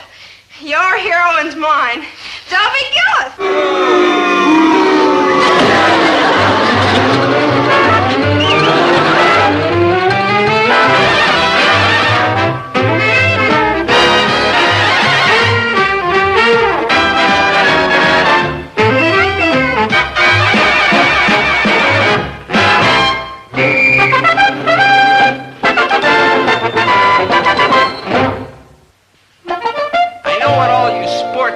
Must be wondering about me right now. Am I a hero or am I a bum? Let me answer that right straight from the shoulder. Yes, I am. You see, I got to be a football player by mistake, although it was kind of a natural mistake. All right, this is it. This one's for all the marbles. Gotcha, Maynard. Man, are you hot today, Joe? That's 3 boulders and an agate you want off me. Gillis, Krebs, on your feet. Yes, sir, Coach Prendergast. And be quick about it. Always keep moving. How do you think I got in the shape I'm in, huh? Overeating? All right, Chris. Take these dirty uniforms to the laundry. Sir, we are not delivery men. Or would you prefer a big fat flunk in phys ed? Sir, we're delivery men. Smile. We're smiling. We're smiling. We're smiling. And on the devil, this ain't no kidding game.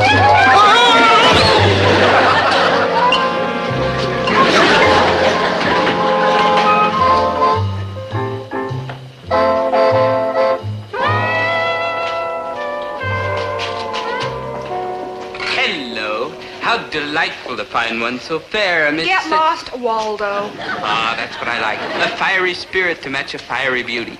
Flake off, cornball. I get the feeling you're trying to tell me something.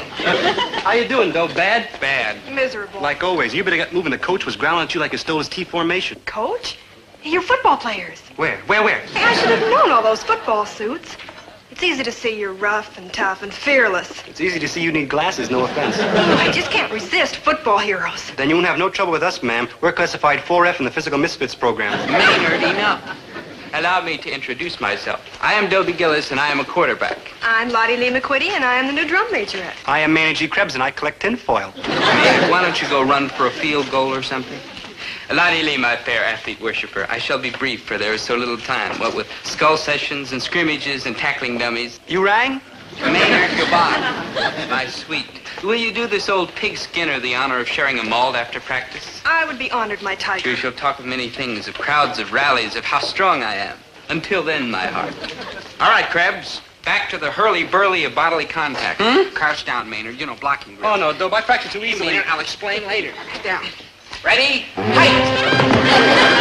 Maynard! Don't hurt him, Dobie, you big brute. I'll be right back. Okay, Maynard. Once more till she's gone and make me look good. Ready? Height! Maynard! Maynard?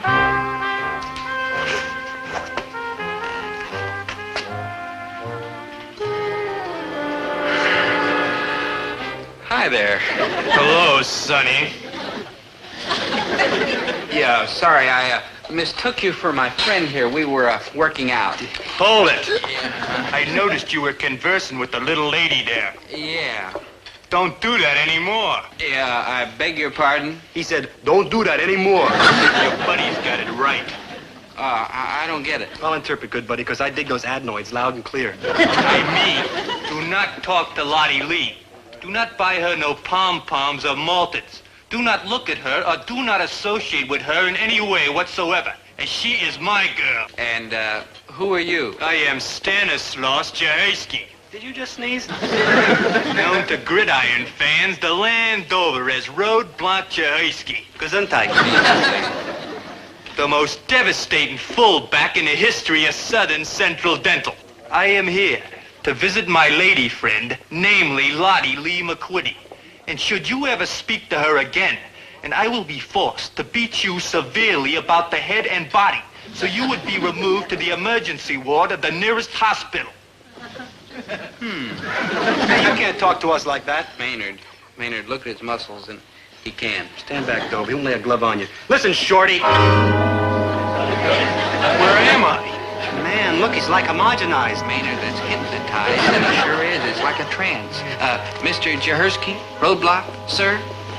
I wonder what did it. Maybe I got some magic spooky power. My father always falls asleep when I talk to him. Of course, I think he's just pretending. Yeah. Maynard, we better get out of here. Maybe we better call a garage and have him towed away.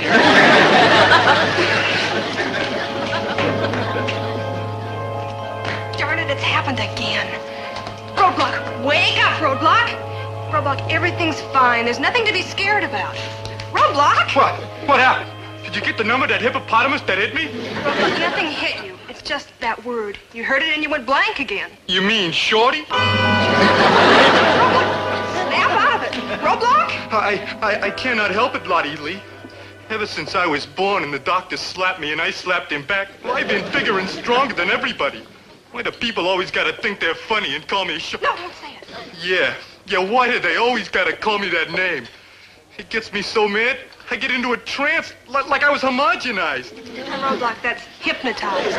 Calm down. Nobody means you any harm. They certainly should not want to harm me. Yes, Roadblock. For I'm a perfect example of a kind-hearted, red-blooded American fellow. When I first ran into Roadblock Jahersky, I'll admit I was scared.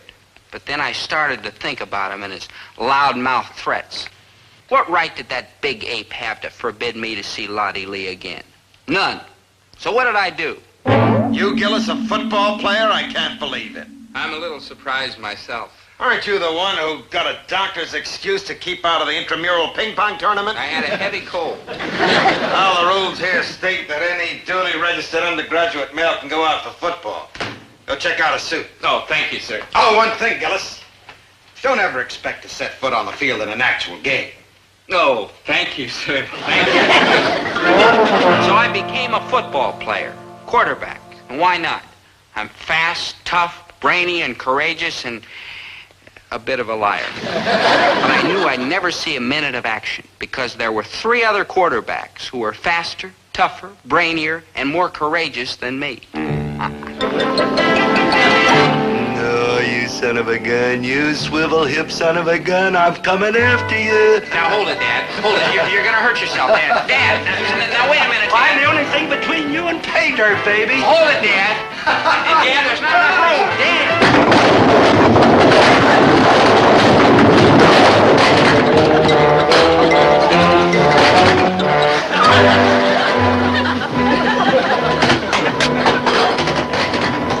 Herbert, if you want to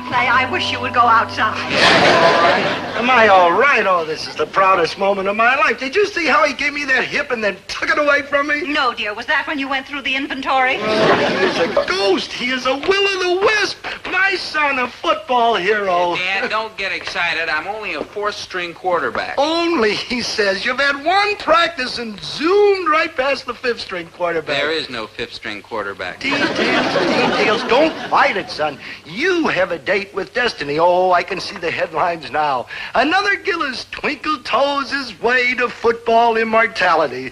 Oh, boy. Dad, you're a football immortal?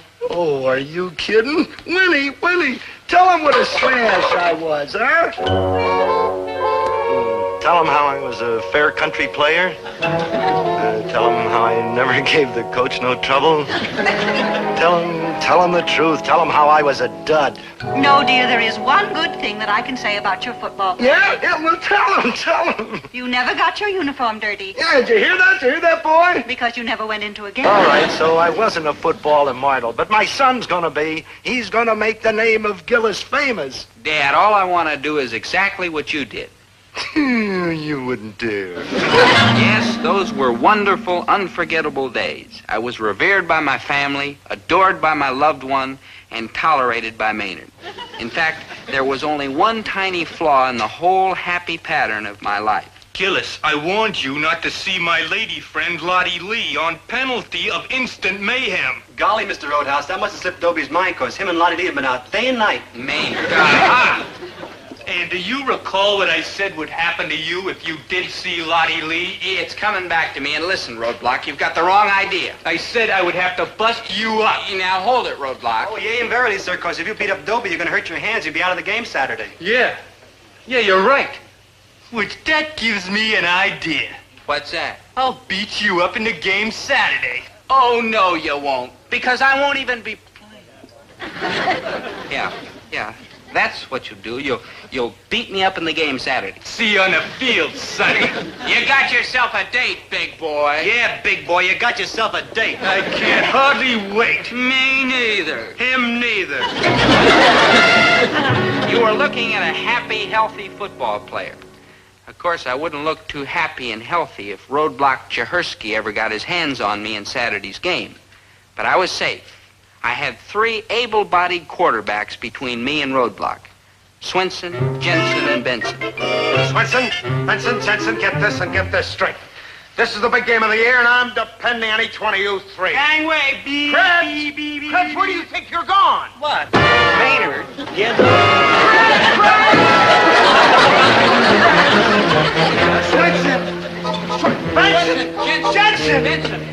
Jensen, say something. Say something. Gee, I'm like sorry. You're sorry?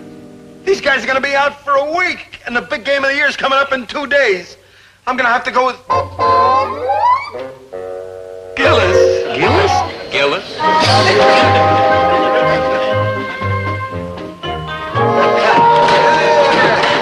What'd I tell you, son? Class will tell you are destiny's top. Dad, Oop, I'm sorry. I don't want to upset that sensitive muscular mechanism. You're going to take enough punishment in Saturday's game. I'm afraid so. Yeah, let's go. As Peter Pryor, run that star up higher and higher. Hey, look what it says in the paper about you, snivel hips. Maynard, that swivel hip, never mind. Gillis to start in big game. Well, that's accurate. May not finish. That's accurate. Maynard, do you know what'll happen if I play in that game Saturday? I don't know the plays. I can't run. I can't pass. Yeah, but nobody in the whole team can drink water like you. And one more little thing. Roadblock Chehersky. That's more like one big thing. True. More like 2 big things. I'm doomed. He'll kill me. Well, we all got to go sometime. Maynard, I'll be a grease spot on the 50-yard line unless I can figure out some way to stay out of that game. Maynard, say, if I did something awful, the school would make me ineligible to play. Dobe, you wouldn't. Yes, I would. Mr. Gillis, you're cheating. Me? Cheating? Aren't you jumping to conclusions, Dr. Burkhart? Well, I hardly think so. I guess this proves that crime does not pay. No tears, please, And I Mr. guess Gillis. cheating on a final exam means I flunked. Well, you know the rules. And I guess I won't be able to play in the big game Saturday. Oh, for shame, for shame, for shame. Miss Gillis, I can't say that I'm not disappointed in you. This isn't like you. But there is a bright side. I know. See, these papers will not be graded until Monday, and so no official action will be taken until then. Oh? So you can play your heart out Saturday, Tiger. Let's hear 3 big ones for the team.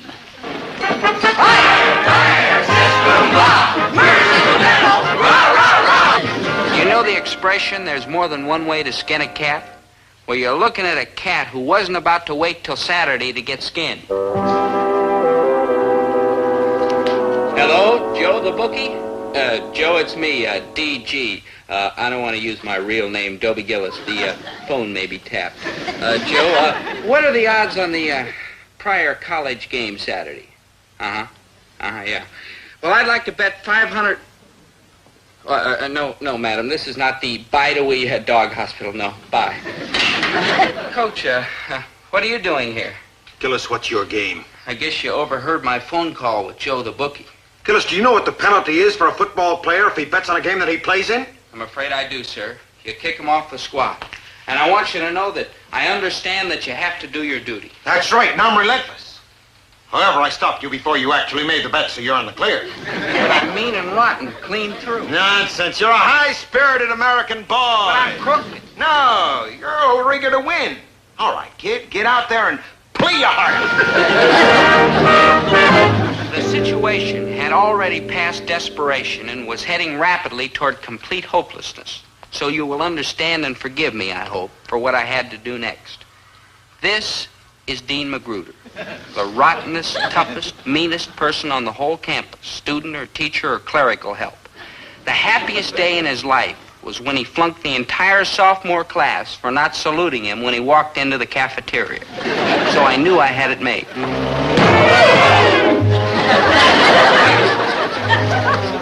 Young man, whoever you are, I have just made it my personal responsibility to see that you are expelled, suspended, sentenced to hard labor, convicted.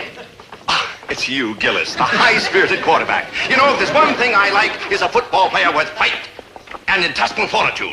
Dean Magruder... But you are just releasing the tensions inside you, my boy. No. Now, just kick that well tomorrow, because you are the hope of S. Peter Pryor College.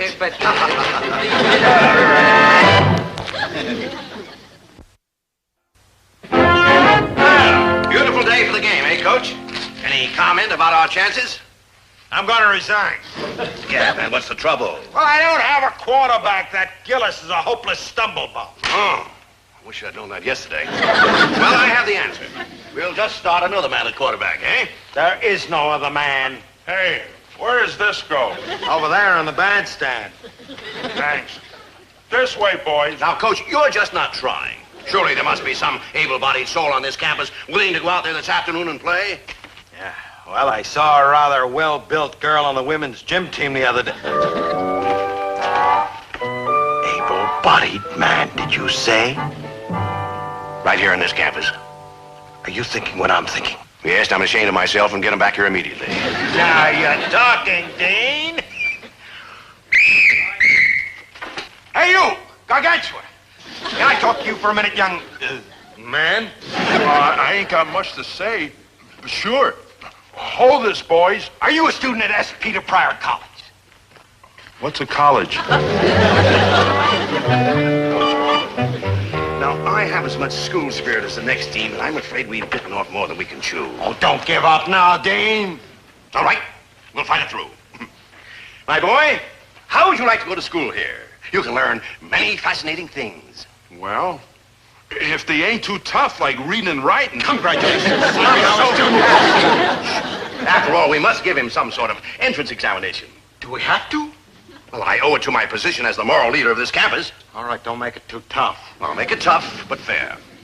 All right, boy. What's your name? Schultz. He pass. That's not the question. All right, Schultz. How much is 2 plus 2? 7? I don't know, Coach. Oh, come on, go ahead, Dean. He only missed it by 1. Congratulations, my boy. You are now a student of S. Peter Pryor College. But what about my brothers? Are they as smart as you? Almost. This is the happiest day in the history of this college. Yeah, the only bad thing about it is how am I going to break the news to Gillis? The poor kid will be heartbroken when he finds out he can't play in the game. I can't play in the game? This is the part of coaching that I hate worst. Breaking a poor boy's heart. Yeah, my heart's broken. Well, kid, better luck next time. I hope not. We're just about ready to go here at Pryor Stadium, fans. That's Pryor College in the white jerseys and Southern Central Dental in the black jerseys. Say, how about this for sportsmanship? Roadblock Jahersky of Central Dental has gone to the Pryor bench to wish his opponents good luck. So how did you get on the bench, Gillis? The hard way, believe me. You mean you're not playing? Not unless something happens to the first three quarterbacks. Something will, Sonny. You'll be in there before this is over and bam! Hell, have fun, Roadblock. Dobie, I thought you were starting. Oh, well, they're saving me for the big secret play. Let me talk to the coach, son. I'll fix it. No, Dad, Lottie Lee. After all, this is a team effort. We have to be patient after all. The crowd is on edge as Pryor lines up for the kickoff. Here we go. Game is on.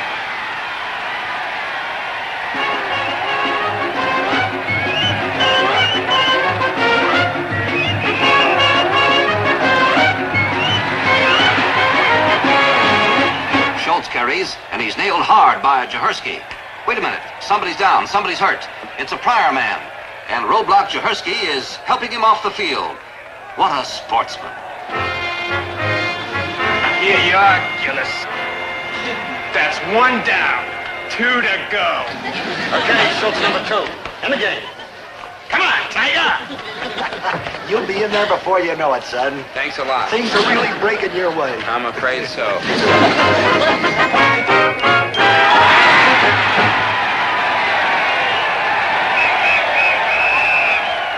Pryor man is getting up very slowly. Wait a minute. He's not getting up. And Roadblock Jahersky is helping him off the field. What a sportsman. Here's the next one, Gillis. That's 2 down. 1 to go. Okay, Schultz number 3. Into the game. Come on, baby face. Well, you better start warming up, son. You're next. I just remembered something I forgot. What? My good luck charm. Well, what's your locker number? I'll go get it. No, it's home in my room. I'll be right back.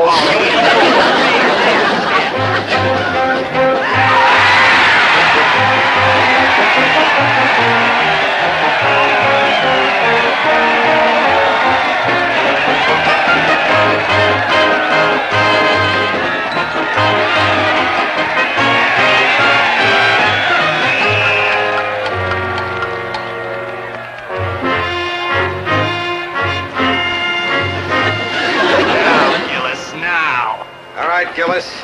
You're it. Look at it this way, Gillis. Your chances are much better on the field than here with me. And just in case you're interested, I'm going to the prom with the hero, nothing less. Boy, make me proud of the name Gillis or forget your allowance in perpetuity. All right, I'll go already. Is it okay if I get my helmet? Where is it? In the locker room. Well, hurry up and get it. No, I'll go this way.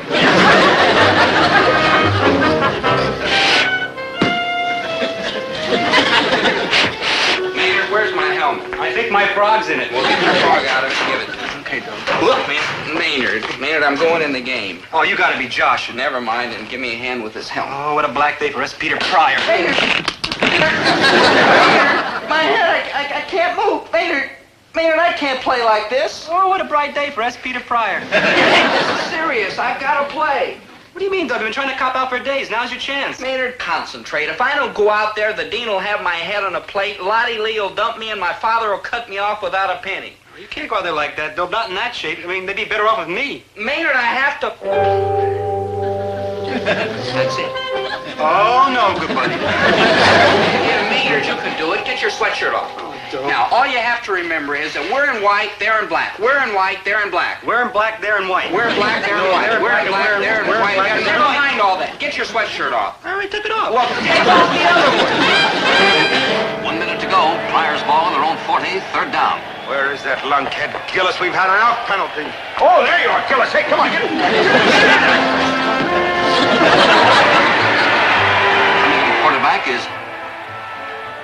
Dobie Gillis?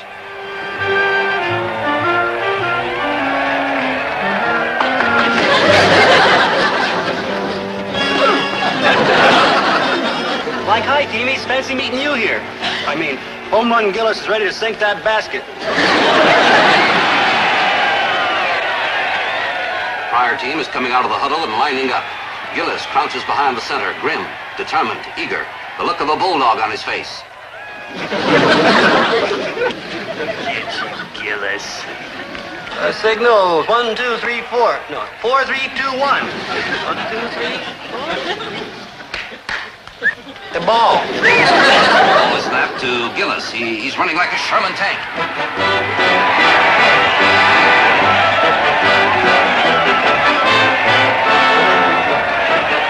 Go, son, go! You got him made! There's nobody between you and the goal but one puny little player. Roadblock to Hersky. Roadblock to Hersky. Come on, Gillis. I've been waiting for you. Mr. Shorty? Shorty!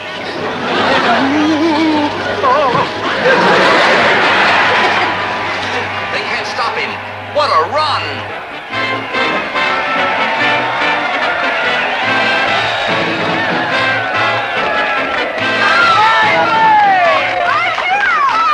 Oh, my chip off the old block.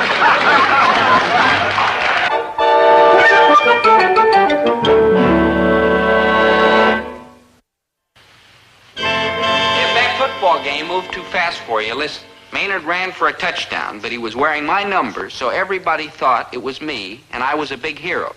Until I shot off my mouth and they caught me. And that's only the beginning.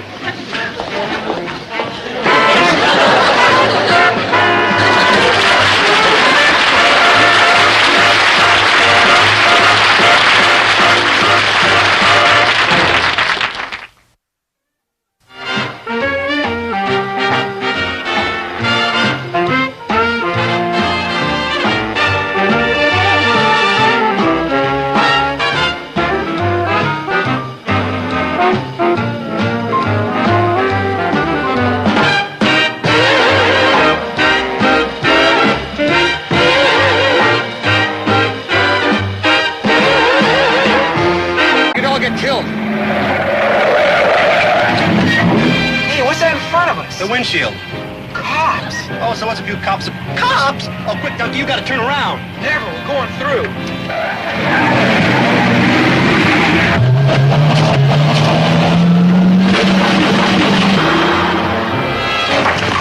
Get on the radio and call headquarters in a major emergency. These maniacs are gonna wipe out the whole state.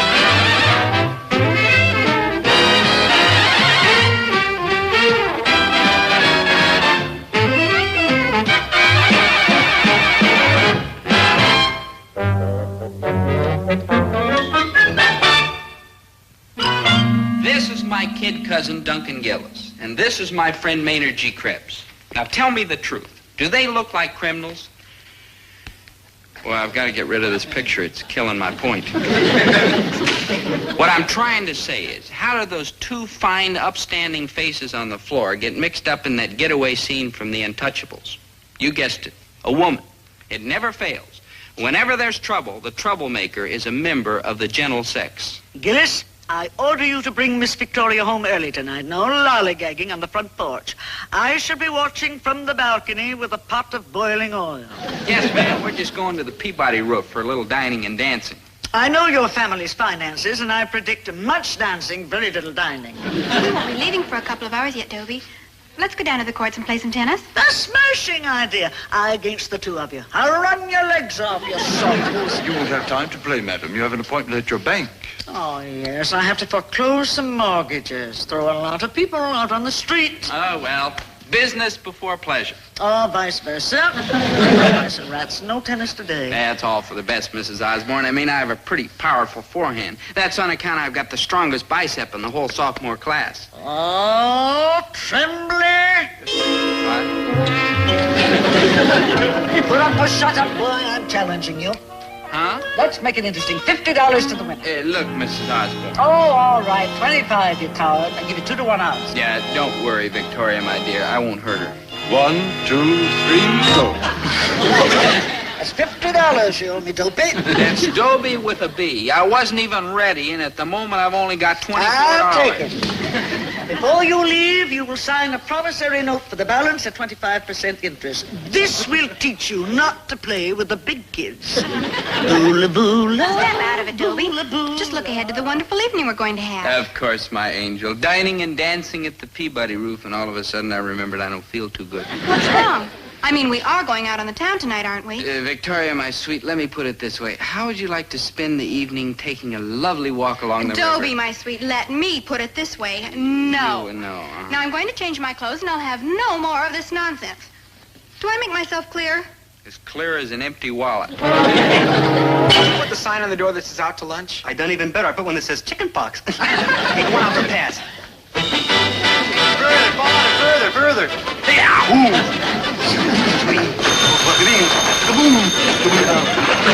Hey, I'll get it. Because I'm James Dandy at Scooping Customers.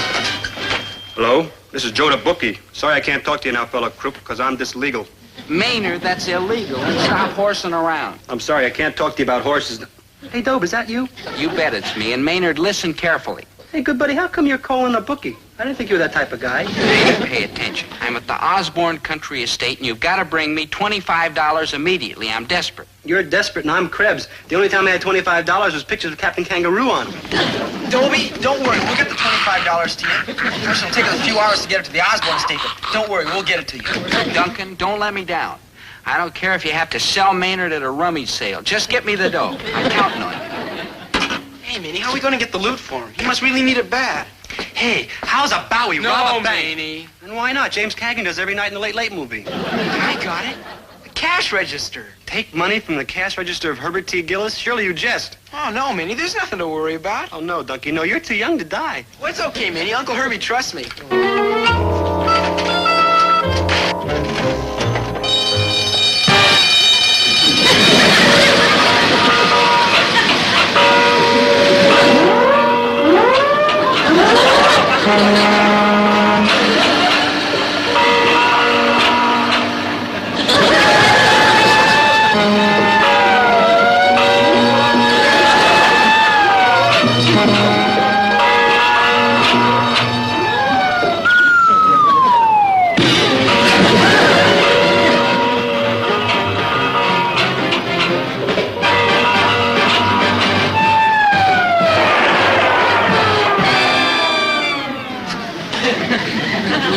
Lucky, kid. Mr. G used to keep an alligator in there until he ate the mailman. We gotta figure out another way to get the $25. Hey, how about I sell my brain to science?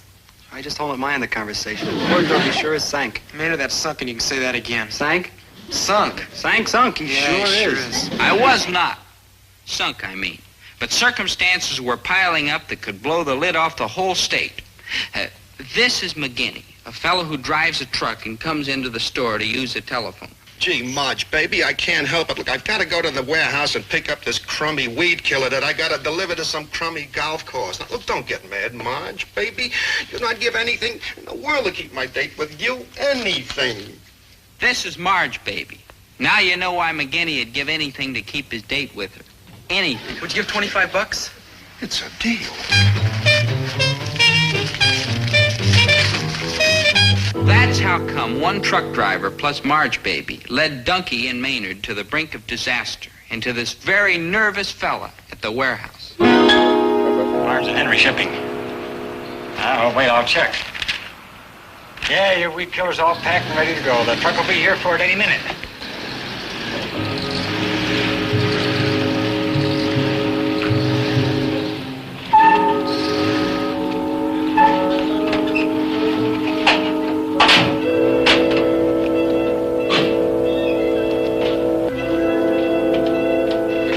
That shipment of nitroglycerin for the road building crew. Oh, good.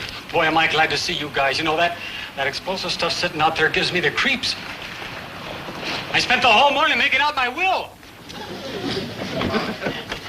Wait a minute. Don't touch it. I want to go back and double my hospital insurance. Keep it down, Charlie. Nothing's going to happen. We've been handling this hot stuff for years. Of course, there used to be 4 of us. Okay, let's get this on the truck. And watch that hand, boy. The doctor says it'll be another year before you can use those fingers again.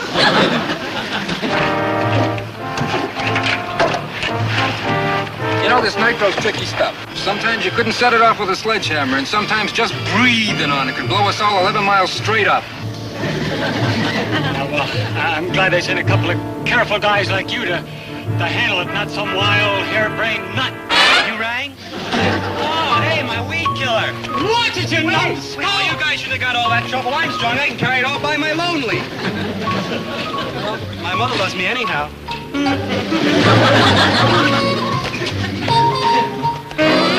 How come everybody's running, Manny? You weren't doing your Dracula imitation again, were you? No, I think it has something to do with my particular kind of personality. It's called repulsive. Come on, we gotta get this loose to Dobie. Like right. And I'm gonna hold on to this can like my life was suspended on it. That's dependent. And hurry up, we got a long drive and the roads are pretty rotten. That's okay, cause so's your driving.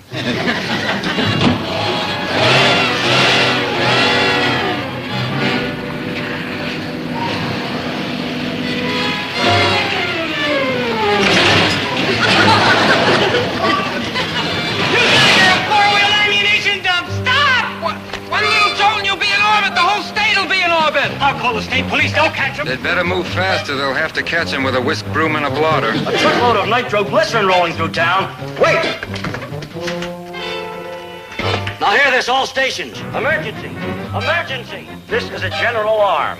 Be on the lookout for a 1941 panel delivery truck loaded with high explosives.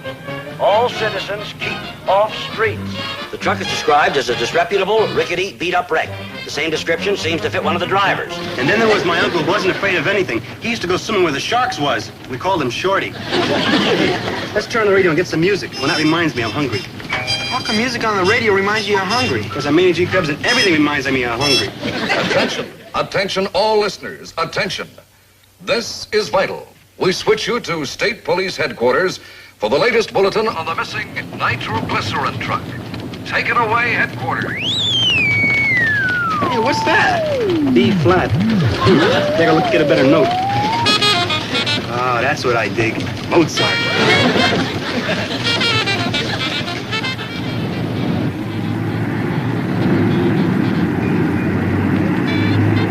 We interrupt our scheduled program to bring you another emergency bulletin from the State Police. The drivers of the truck carrying the nitroglycerin do not know they are carrying this deadly cargo. Now, that guy with the beard looked like he didn't know nothing. Those guys are a traveling disaster area. All it takes is one little bounce. The truck has just been seen moving north through the factory area of town. Warning, if you spot this vehicle, approach it with extreme caution. One wrong move could destroy this entire city. Ridiculous. Madam would never allow it.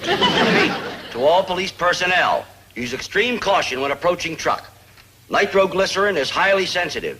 Anything might explode it. Heat, a strong jolt, a sudden stop. Stop the truck! Stop! Stop! What's the matter? What's wrong, Maney? I'm hungry. No, we're not stopping for food till we get this loot to Dobie, and that's final. No, that's starvation. The only thing I'd eat since breakfast has been lunch and dinner, and a few snacks. No, we got a job to do and we're gonna do it. And nothing, I repeat, nothing is gonna stop us. I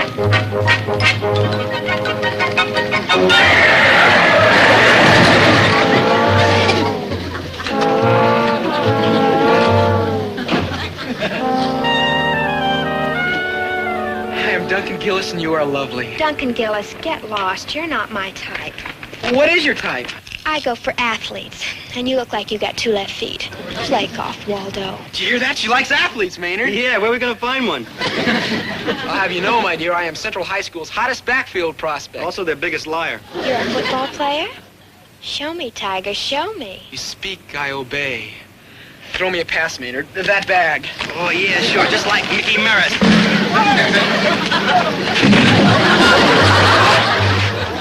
Hey, Dunky, that little chick was right. You do have 2 left feet. Your nose ain't the greatest either.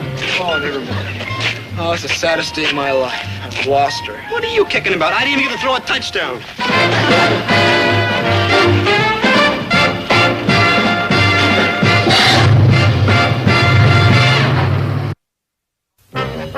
Emergency alert. Stay off streets. Seek cover immediately. At this very moment, the truck may be hurtling toward a flaming disaster. I know what's wrong. The propeller fell off. No, it's just overheated. Oh, after all, we've driven 10 miles. Yeah, stand back. What are you gonna do? I'm gonna put the fire out. I'm gonna pour this here weed killer in there. Think it'll work? No, do you? No, we better just wait till it cools off. We might have to wait a couple of years.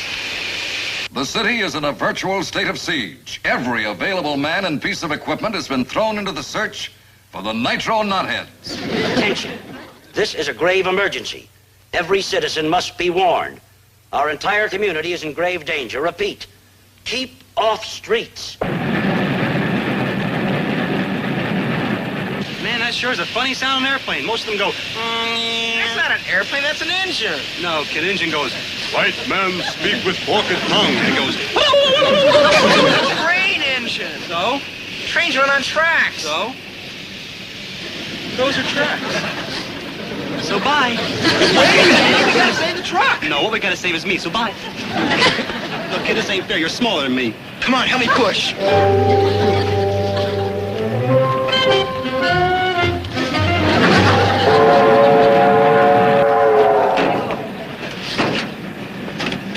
How close is it, matey? Abandoned ship.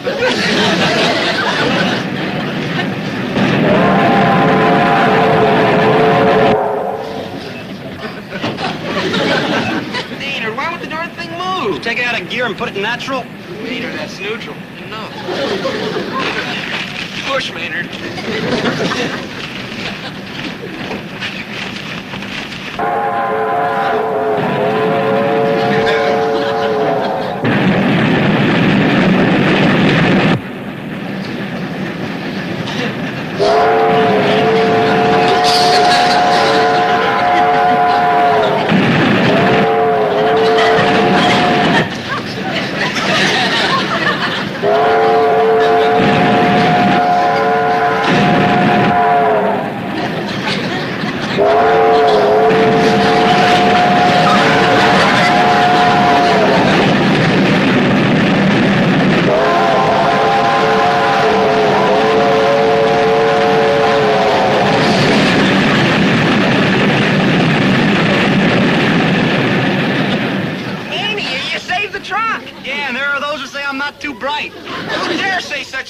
Well, starting alphabetically from the beginning of the alphabet, there's Mrs. Abosco, Dr. Zimmer, Professor Sabo.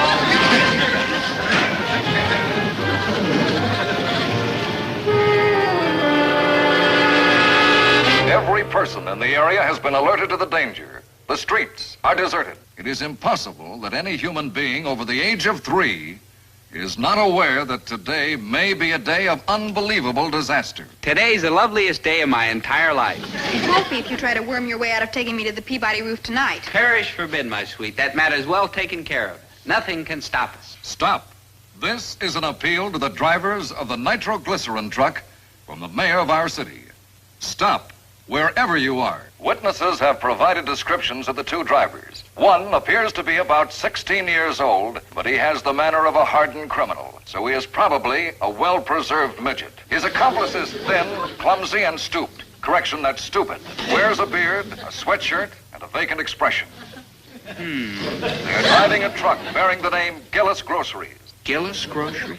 Bearded, stupid, well-preserved midget? Maynard and Donkey, what have you done? They have endangered thousands of lives by their behavior. That's what they've done. Enough already with your opinions. Just report the facts. It's a catastrophe. I've got to get to the police. Nitroglycerin, huh? That stuff is dynamite. Wherever Maynard goes, his transistor radio is sure to follow. If the police had only let me broadcast. We have no time for that. We'll broadcast from here. A complete radio station? Yes. An old gentleman built this for father. An Italian, name of Marconi. Now hear this, you nasty boys. Now hear this. I, Mrs. Chatsworth Osborne Sr., order you. I repeat, order you. Get out of that truck this instant, do you hear? I order you to stop endangering helpless women, innocent children, and my land holdings. Not necessarily in that order. Man, these soap operas get sadder all the time. Fella, stop before it's too late. Before you blow up everybody. Please, I beg of you. Man, what a lousy actor. Listen to that voice. I recognize that voice. Yeah, it was me. Listen, man, what a lousy actor. You scoundrels in that truck, stop and get out at once. archers hit one tiny bump in the road, there'll be a shattering explosion.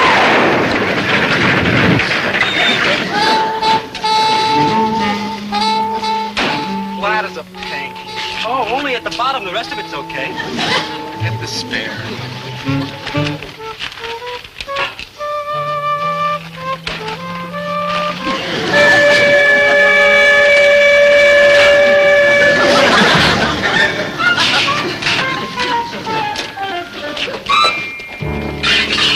Citizens are urged to leave city at once. Get away from danger areas. Citizens, leave city immediately. Police cars and helicopters are combing the entire area, all the way to the lake. There is no further news of the missing truck. Squads 11, 23, and 44 will set up roadblocks immediately at strategic corners. It is imperative that the truck be stopped. Hey, Maney, I'm worried. Me too. What are you worried about? Oh, nothing. I'm just trying to be friendly. I don't have a driver's license. Oh, that's nothing to worry about. Yeah, but if the cops spot us, they'll throw us in the clink. Ooh, that's something to worry about. Yeah, and if Uncle Herbie finds out, bread and Watersville, we won't get the loot to Dobie. Hey, driving without a license is a big crime. You'll get 6 months in the electric chair. Hey, Maney, you drive. Are you kidding? I've been turned down for a license 46 times in the last 6 years. Oh, then we'll just have to keep one eye open for cops. Yeah, I'll keep both eyes open. I'm very alert.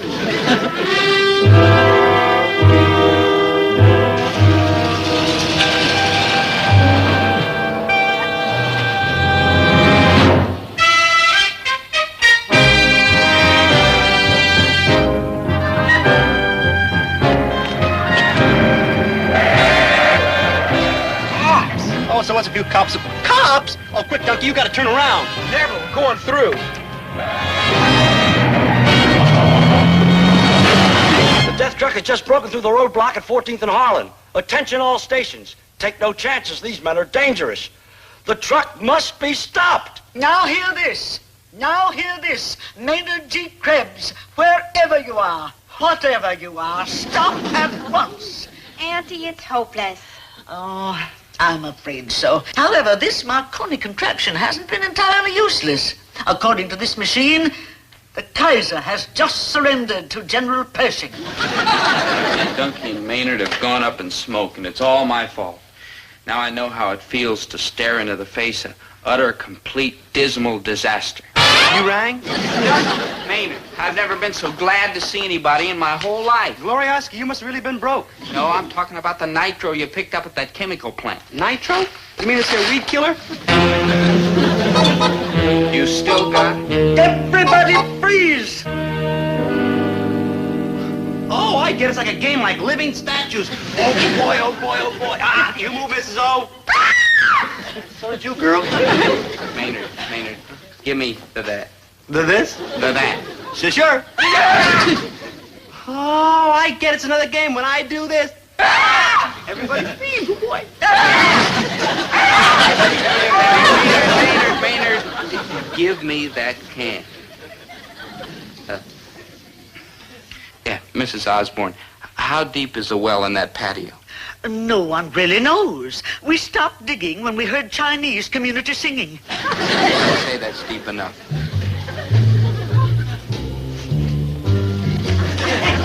Hey, don't nobody want to play kick the can, because we already got the can.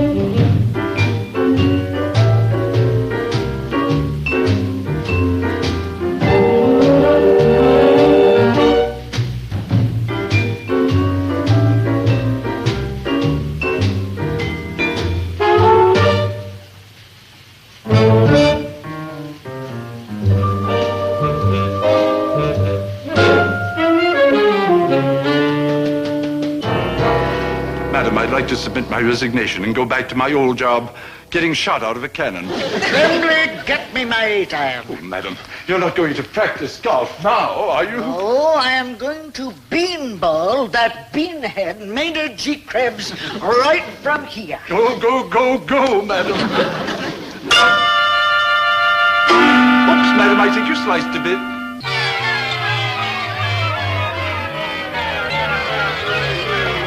Oh, madam.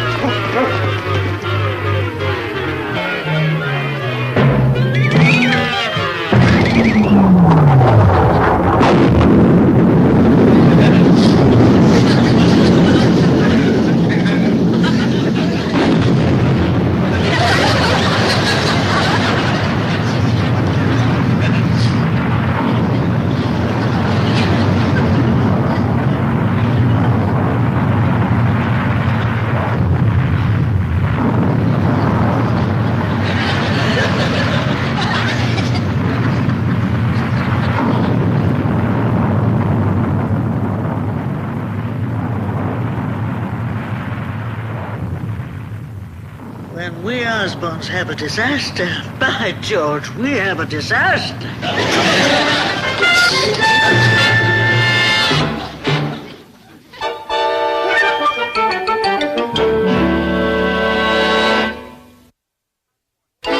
Mrs. Osborne, that tremendous explosion, it didn't even touch anything in here. It wouldn't dare. This is Osborne property. Look, observe what the explosion has wrought. Great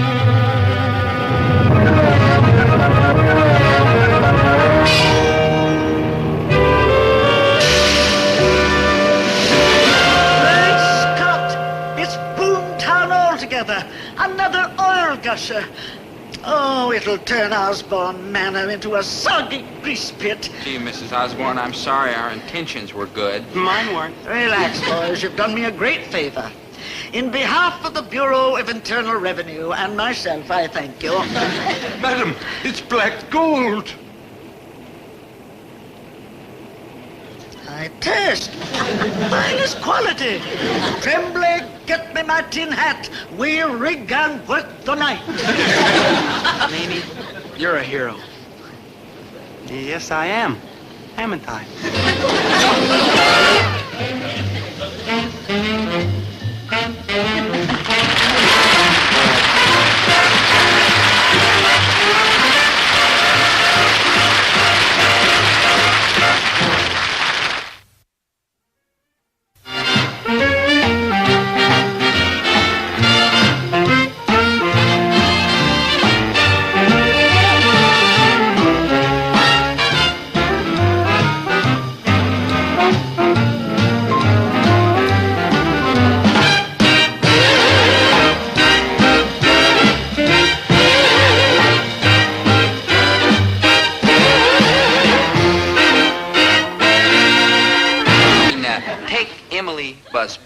Emily's beautiful. She's soft and pink and round, and she's madly in love with a skeleton.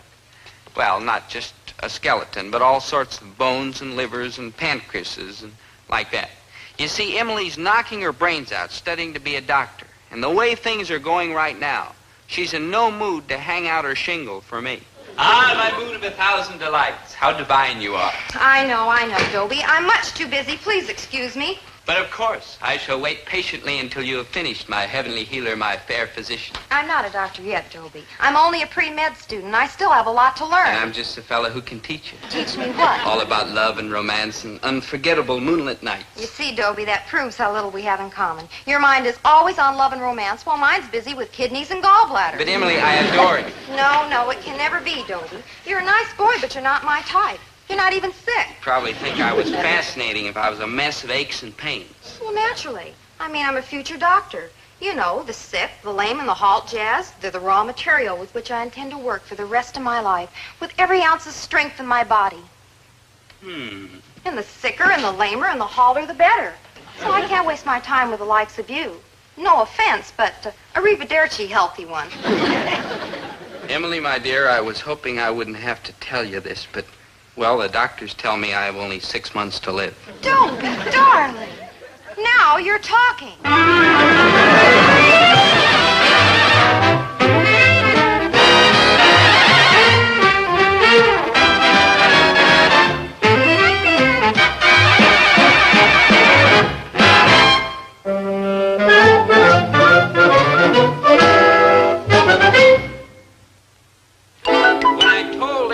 That I had only 6 months to live, I was merely employing a highly respected, time-honored, internationally accepted technique for dealing with women. It's called lying. Then I started to think it over, and I realized that Emily's not the kind of girl I could keep lying to. No, with her I felt an overwhelming instinct to tell nothing but the cold, hard, honest truth. But I fought that instinct, and successfully. Dobie, my sweet, are you sure you've done everything you can to find a cure? You can't take this awful misfortune lying down. Can you think of a better way? No, I mean, I've consulted the finest specialists. But we have some brilliant doctors teaching here at the medical school. True, but they'll only tell me the same two things all the other doctors have told me. Two things? Yes. One, we've done our best, and two, don't buy any long-playing records. Terrible tragedy. You rang? Hello, Maynard. Goodbye, Maynard. Like hi, good buddy. Like hi, girl. Hey, you want to go over to the vacant lot and play kick the can? Maynard, can't you see I'm busy? Not you, Dope. Her. I mean, you're a terrible kick the can player, no offense. Okay, so I'm a bad kick the can player. I mean, you're about the terriblest kick the can player in the whole block, except maybe for Shorty Eggleston. Maynard. And he's 87 years old. Of course, his father ain't too good a player either. Maynard, Emily's not going to play kick the can with you. Okay, then I guess I'm stuck with you. Come on, maybe if you cheat, you can win. Let's go. Maynard, I'm shocked at you. Who ain't? Maynard, how can you suggest that Dobie participate in a vigorous exercise in his, shall we say, condition? Okay, let's say condition, and it's a pretty pathetic condition. You ought to see him in the shower. He's punchy. Maynard, that's paunchy, and I am not. Dobie, do you mean that Maynard, your best friend, doesn't know about you? Know what? What? Well, I just figured it'd be easier on him if he didn't know. Maynard, I hear your mother calling you. No what? Dobie, you're much too soft-hearted. Your friend should know. No what? What? Maynard, what I'm about to tell you may be very difficult for you to understand. Naturally. Emily, please. Quiet, sweetheart. Yeah, quiet, sweetheart. Now listen to me carefully, Maynard. Sooner or later, each of us must come face to face with the facts of life. Oh, no. If you're going to give me a talk about the birds and the bees, I'm cutting out. My father did it once, and every time I see a bird or a bee, I blush. No, it's nothing like that.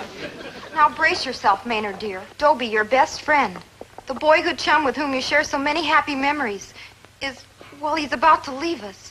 In 6 months, he'll be gone. Maynard, you've got to face up to it. In 6 months, Dobie will be gone forever. He's dying. Hey, Dope, after you're gone, can I have your old roller skates? My roller skates? Yeah, your roller skates. Maynard. Well, it's a cinch you're going to have no use for them. Maynard, you can't mean that. Sure I do. I roller skate pretty good. Goodbye, Maynard. Oh, well, so long, Dope. Oh, yeah, and don't forget to write, no matter which way you go. What? Maynard, don't say a word about my untimely passing to anybody. Not to anybody, understand? Sure, I understand the word anybody. I can even spell it. E-N-E-C. Too bad you have to say goodbye. I have to say goodbye? You do. How did you know how to say goodbye? I didn't even know it. Oh, what an age we live in. Goodbye. Goodbye. Dobie, doesn't anybody Goodbye. know about Goodbye. this? Not even your mother and Goodbye father? already. You bet they don't. And Maynard won't tell them. You can call Maynard a lot of things, and everybody does. But if there's one thing he isn't, it's a loudmouth. Maynard, you can't mean it.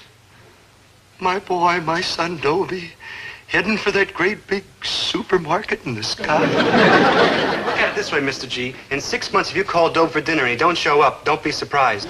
Oh, Maynard, you're making this whole thing up out of your head, and it's nothing but a big fat lie. And oh, I just remembered it takes brains to tell big fat lies, so you're probably telling the truth. And oh, Dobie, my poor boy, he's too young to go. There, Mr. G. Don't carry on so, even if you are the widow. Oh, I only wish I could go instead. Who don't? Herbert, open the store. I got all these packages. Oh, poor Winnie. How am I going to break the news to her? Easy. Just say, ain't it too bad about old Dope? The way he's going to kick off? Can't say things like kick off. How about croak? Listen, you better keep out of this or we're going to be in big trouble. I'll handle it. We're in big trouble. The shot this is going to be. I remember how she carried on when her pet goldfish died. Now remember, calm and collected. Calm and collected, right, Mr. G? No breaking down, no tears, no soft-headed sniffle. Right, Mr. G. Tall, tough, strong, manly. What on earth have you two been talking about? I've been standing there forever. Oh, Winnie Pooh, am I glad to see you. Me too, Winnie Pooh.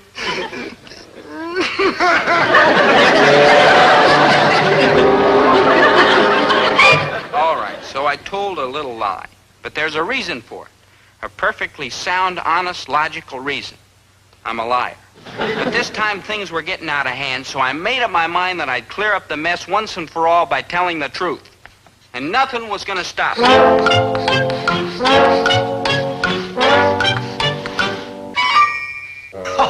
Why, sure, boy, you can have the keys to the car. Keep it out all night, and here, take $20 for spending money. Have a good time. Live it up, my poor Dobie. Dobie, dear, I'm going to serve you breakfast in bed every single day. And for dinner tonight, what would you like to have? Lemon meringue pie or strawberry shortcake with whipped cream? Of course I'll go out with you tonight, Dobie, darling. Or any night. Just promise you'll let me hold you in my arms and soothe you and comfort you and kiss away the pain. I guess I'd better face it. I'm just not ready for the truth. I'll have to wait for the proper moment. And if I'm lucky and I play my cards right, that moment might not show up for years. Bump, bump, doing the kangaroo jump. I really mean it. Doing the kangaroo jump. Hey, wow. Very good, Dad, very good. Ah, thank you, my loyal public. That number was the sensation, you know, of the Royal Bison Lodge Frolic in 1942. And there's nothing I wouldn't do. There's nothing too good for all my poor ailing boys. Easy, Daddy, easy. You'll dent the strawberry shortcake. I'm sorry, son. Oh, I know I ain't been the best father in the world, but I intend to make it up to you in the last few miserable months you got left.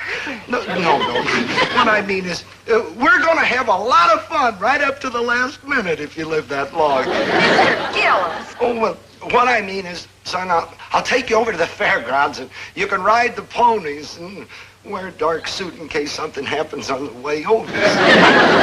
Thanks, Dad. Your heart's in the right place. Yeah. Ain't it too bad that you're not put together that good? Emily, Dobie needs his rest for the ordeal ahead. Leave this, Mom. I may force myself to take a little nourishment later.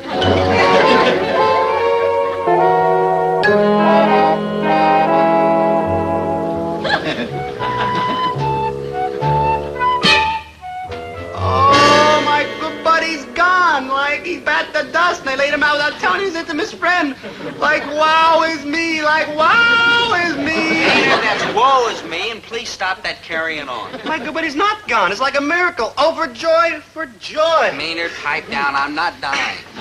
What? No, it's true. I'm perfectly healthy. I cooked up the whole story just so I could get sympathy from Emily. You mean you ain't dying? Shh, they'll hear you. I'll probably live to a ripe old age. Well, that's a pretty dirty trick. Maynard. I mean, after all, I wrote your funeral speech and everything. I'm sorry. Well, a fat lot of good that does me. Here I'm stuck with his speech, and how many fellas do I know named Dobie Gillis? Better luck next time. Now, look, Maynard, nobody knows about this but you and me, so keep it under your hat, huh? I got a good thing going for me here, and I don't want to blow it. What are you going to do when they start planting daisies in your pocket? Don't worry, I'll think of something before then. Sure you will, good or reliable Doe, but just in case you don't, listen to this beautiful writing I writ. Dear morbid curiosity seekers, I would like to tell you what kind of a fellow my good buddy Dobe really was on the inside. But that would be a terrible way to talk about a corpse. Dobie was kind of a rat sometimes, and he lied considerable. But Maynard, we were going to stop talking about you know what. No, what? Oh, Maynard, you know, everything's for yaks and cheerfulness, you know, everybody laughing, scratch, you know. Strawberry shortcake. Oh, excuse me. Herbert, were you expecting someone? No, can't be any of your relatives. It ain't dinner time. That must be Dr. Burkhart. She said she'd drop in around now. Dr. Burkhart from the college, who's always messing around with skeletons and x-rays and bones and like that? Yes, she's been doing advanced research in Vienna, and when she got back this afternoon and heard about you, she insisted on coming over. I feel a horrible relapse coming on.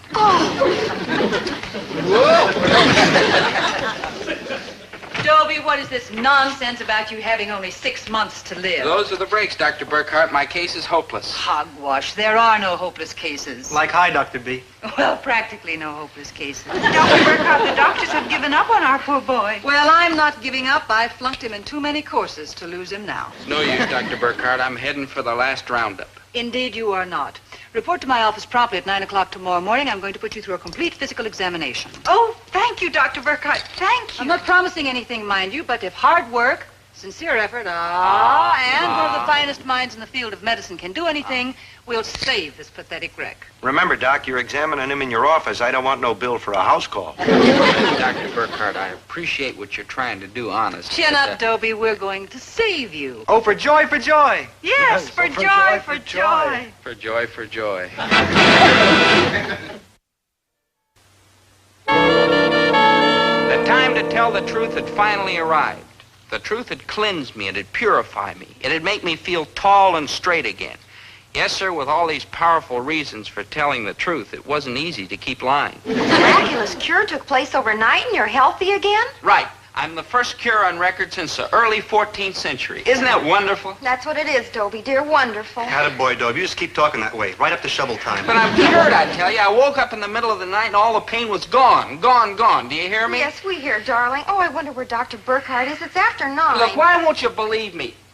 I'm ready for you, Dobie. No, Dr. Burkhart, you're wasting your time. I'm cured. I'm a carefree youth again. See, I'm twisted. Of course you're cured, Dobie. You come with me. Dr. Burkhart, you're hanging an innocent man. You know, I'm not promising anything, Dobie, but we'll run a complete set of tests and x-rays, and perhaps we'll find something very surprising. I know. That's what I'm afraid of. Don't worry, Maynard. Dr. Burkhart will be finished with the examination any minute now. And you'll see Dobie will be fine and healthy. Who told you? Who squealed? Who was the rat? What? Oh, no, that's all the information you're going to get out of me. I mean, it ain't for nothing they don't call me a loudmouth, you know. Here we are, and we're finished. That's the word, finish. And my good buddy is cured. Gloria, you know, he can run and trip and fall like that. Maynard. Oh, for joy, for joy, Maynard. for joy, for joy. Where'd everybody go? Maynard, we won't know the results of the examination until these tests and x-rays are analyzed. Dobie's spade is in that folder? Yes, and I have high hopes. I don't. I will get these right over to the lab. Oh, let me deliver him, huh, Dr. B? I can run real fast. Ask any kick-the-can player in the block. Well, all right, Maynard. Give those reports to Dr. Fosdick on the 3rd floor of the biology building. He'll know what to do with them. I know what I'd do with them. Now, don't waste time, Maynard. Get moving. I'll run like the very wind.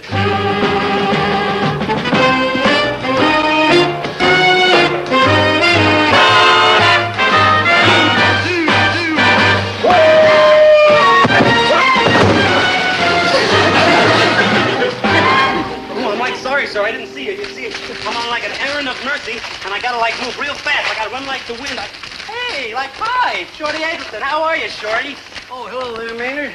Haven't seen you since the last kick-the-can tournament. Oh yeah, you sure got me in the shins good that time. Hey, you go to school here, Shorty? Nope. Graduated 62 years ago. Class a lot, nothing. I come here to bring these x-rays and things to my doctor. He's a professor over at the medical school. Yes. Hey, Shorty, you take a good picture. I know you any place. That doesn't look much like me. Oh, okay, then it must be Dobie. Oh, here. Well, so long, Shorty, and say hello to your father, Mr. Eggleston, for me. I gotta deliver these x-rays. I have here the results of the physical examination of Mr. Dobie Gillis. Oh, Dr. Burkhart, hurry, please. Yeah, don't suspense us like they do on those doctor television shows. Get to the point. I think I'll wait outside somewhere, like across the Mexican border. The tests prove conclusively that the subject, Mr. Dobie Gillis, is in perfect health. Oh, God! For a man in his 80s. What are you talking about, Doc? Have you scuttled your stethoscope complete? In his 80s? Oh, dear. At the rate his internal organs are aging, it's amazing that he's lasted this long. In my 80s?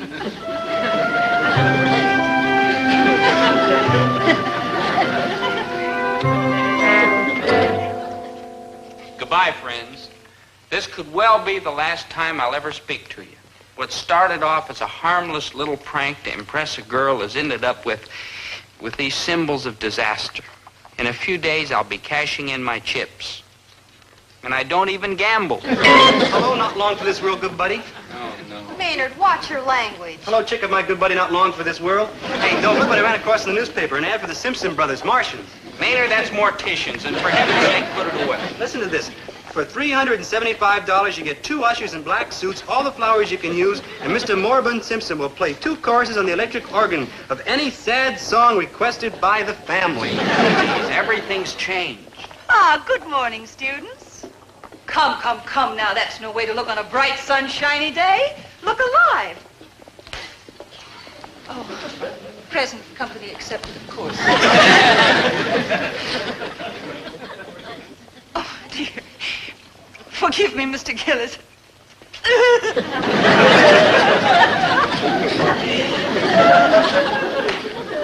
Boy. Oh, don't be depressed, Dobie. After all, we all have to go sometime. Oh, I mean... Man, with all these bargain rates the Simpson brothers are offering, it's just my terrible rotten luck to be alive. There, Dobie. Everything's going to be okay. Don't let Maynard bother you. He's just a deadbeat. Oh, I mean, well, just be calm. Man, my good buddy, the late Dobie Gillis, sure does need help, and I'm a helpful pal who's gonna dig it up. Dig. Who said dig? Yeah, who said dig? Dig. I think it was like me. In our work, we do a great deal of digging. Oh, but we prefer planting. I am Posthumus J. Simpson, president of the Simpson Brothers, in charge of all below-the-ground activities.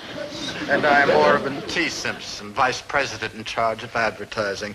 Our motto, service without a smile. Well, I'm Maynard G. Krebs, and who's smiling? Mr. Krebs, is the purpose of your visit here to Deep Sleep Park business or social? Well, I guess it must be business, because I don't see a soul I'd like to socialize with. No offense. Then shall we proceed to the matter at hand and start calling a spade a spade? Well, I see this ad in the paper, and I'm here to start negotiating. Oh, then you are interested in partaking of our services. Is that it? Yeah, like true. I mean, I want some little nick someplace not too close to the shopping center. How tall are you, Mr. Krebs? 5'11", or 11'5". I forget. He measures his height standing up. How quaint. About 16 inches, I'd estimate. Perfect. Size 9C. Medium deep. 9C? Medium deep? What? I'm not the victim. I'm not the patient. The word is client. Well, whatever it is, I ain't. Mr. Krebs, we'll take good care of you. Forever. What do you think I'm afraid of? Look, it's not for me. It's for my good buddy Dobie. He's heading for the last roundhouse. Yeah, that's roundup. And goody. Now then, Mr. Krebs, let me fill you in on our go now, pay later plan. Some other time, huh? Oh, we'll be around some other time, but will you? Like hail and farewell. Mr. Krebs, now there's nothing to be alarmed about.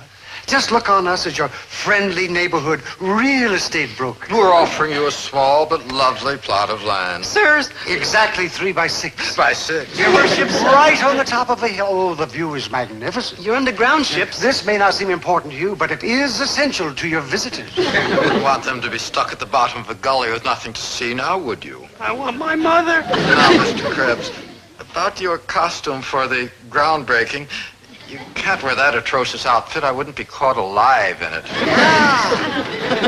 I wonder if 4 dozen lilies will improve his appearance. Not much, I'm afraid. I think we'd better make this a private showing. Opening it to the public would do nothing for our reputations. I'm afraid he's a loss. A dead loss, of course. True, for a while here I thought we had a live one. If you'd excuse the expression. Mr. Brothers, couldn't we get together and talk about this like later? Yes, our cars. Call us when you need it. Goodbye, Mr. Krebs. You're looking fine. Very natural. You're all heart, both of you. You've been a million laughs. Oh, Herbert. Oh, I know it's rough, Winnie, but a little laughing and a little working, and it takes your mind off that unmentionable subject, which I shall refrain from mentioning, namely Dobie. Oh, look, honey, look at this. A little laughing and a little work, and already I feel better. Hey, Mr. G, after the late Dobie Gillis is gone, I'll be more than happy to come in and snitch things out of the cash register. I'll be like your very own son. Already I feel worse than him. Mr. Gillis, Mrs. Gillis, I just wish there was something I could do. Thank you, Dr. Burkhart, but there's nothing that anyone can do. Hey, like, hi, Shorty. Hi, Maynard. Hello there, you lovely ladies and gentlemen. Say, take a look at me. How old would you say I am? Tell the truth now. 109? What I am is 87. But I just got a report back from my doctor. He says I have the constitution of a boy of 20. Fine, but we're a little involved here today, mister. Checked my x-rays, my blood tests. Says he never saw a case like it in his life. Well, hello there, kiddo. What are you doing tonight? Oh, me? How's about you and me stepping out to do the town? I am a little sweet between Sorry, Mrs. Gillis. You're a married woman. And besides, you're a mite too old for a lad of 20. Watch it there, Eggleston. What do you say, girlie? Old Doc Fosdick says my case is one of the 2 strangest he's ever run across. And you're the lucky baby doll who's going to get in on the fun. Dr. Fosdick at the medical school? Yeah. Nice young fella. Hold the phone. Things are suddenly beginning to make sense. Yeah, and to me, too. They are? No. Maynard, the other day, did you take Dobie's tests and x-rays directly to Dr. Fosdick? Oh, yeah, I ran like the very wind. The only stop-off I made was when I ran into Shorty. That was some mix-up with the pictures, huh, Shorty? That's right. Now I get it. And now I get it. And I get it, too. So do I. And now I'm gonna get that miserable, conniving, sneaking kid. You rang? No, Maynard, that other miserable, conniving, sneaking kid. Gee, Shorty, the old kick-the-can games ain't been the same without you. Remember how you used to lose your glasses and you kicked me instead of the can? Yeah, but now that I'm a kid again, I don't need the glasses. Looky. Ollie, ollie, oxen. Free, free, free.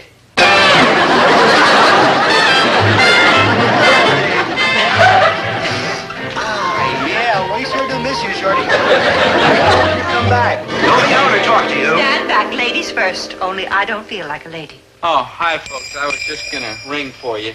Say, Dad, you wouldn't mind lending me $25, would you? What do you mean, lend you? Lending means you're going to pay it back, and how are you going to pay anything back when you're practically 6 feet under?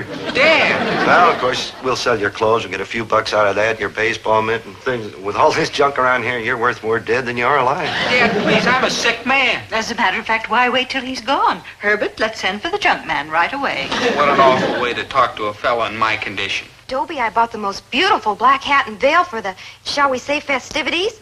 Do you think I'll look devastating in black? Dear, Mom, Emily, Dr. Burkhart, what's going on? I'm on my last legs and you treat me like this? You've got to face it, Buster. You're on your way out, so why beat around the bush? But there's still a chance for you, Dobie. A miraculous cure. A miraculous cure?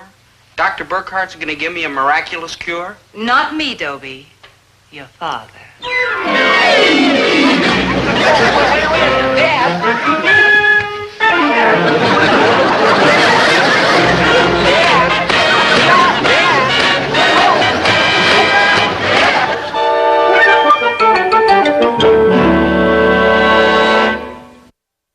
I guess you might say I learned my lesson. I mean, when telling a little, a huge fib whips up the kind of trouble I whipped up, you realize that nothing, I repeat, nothing in the world is important enough to make you start lying again. Nothing.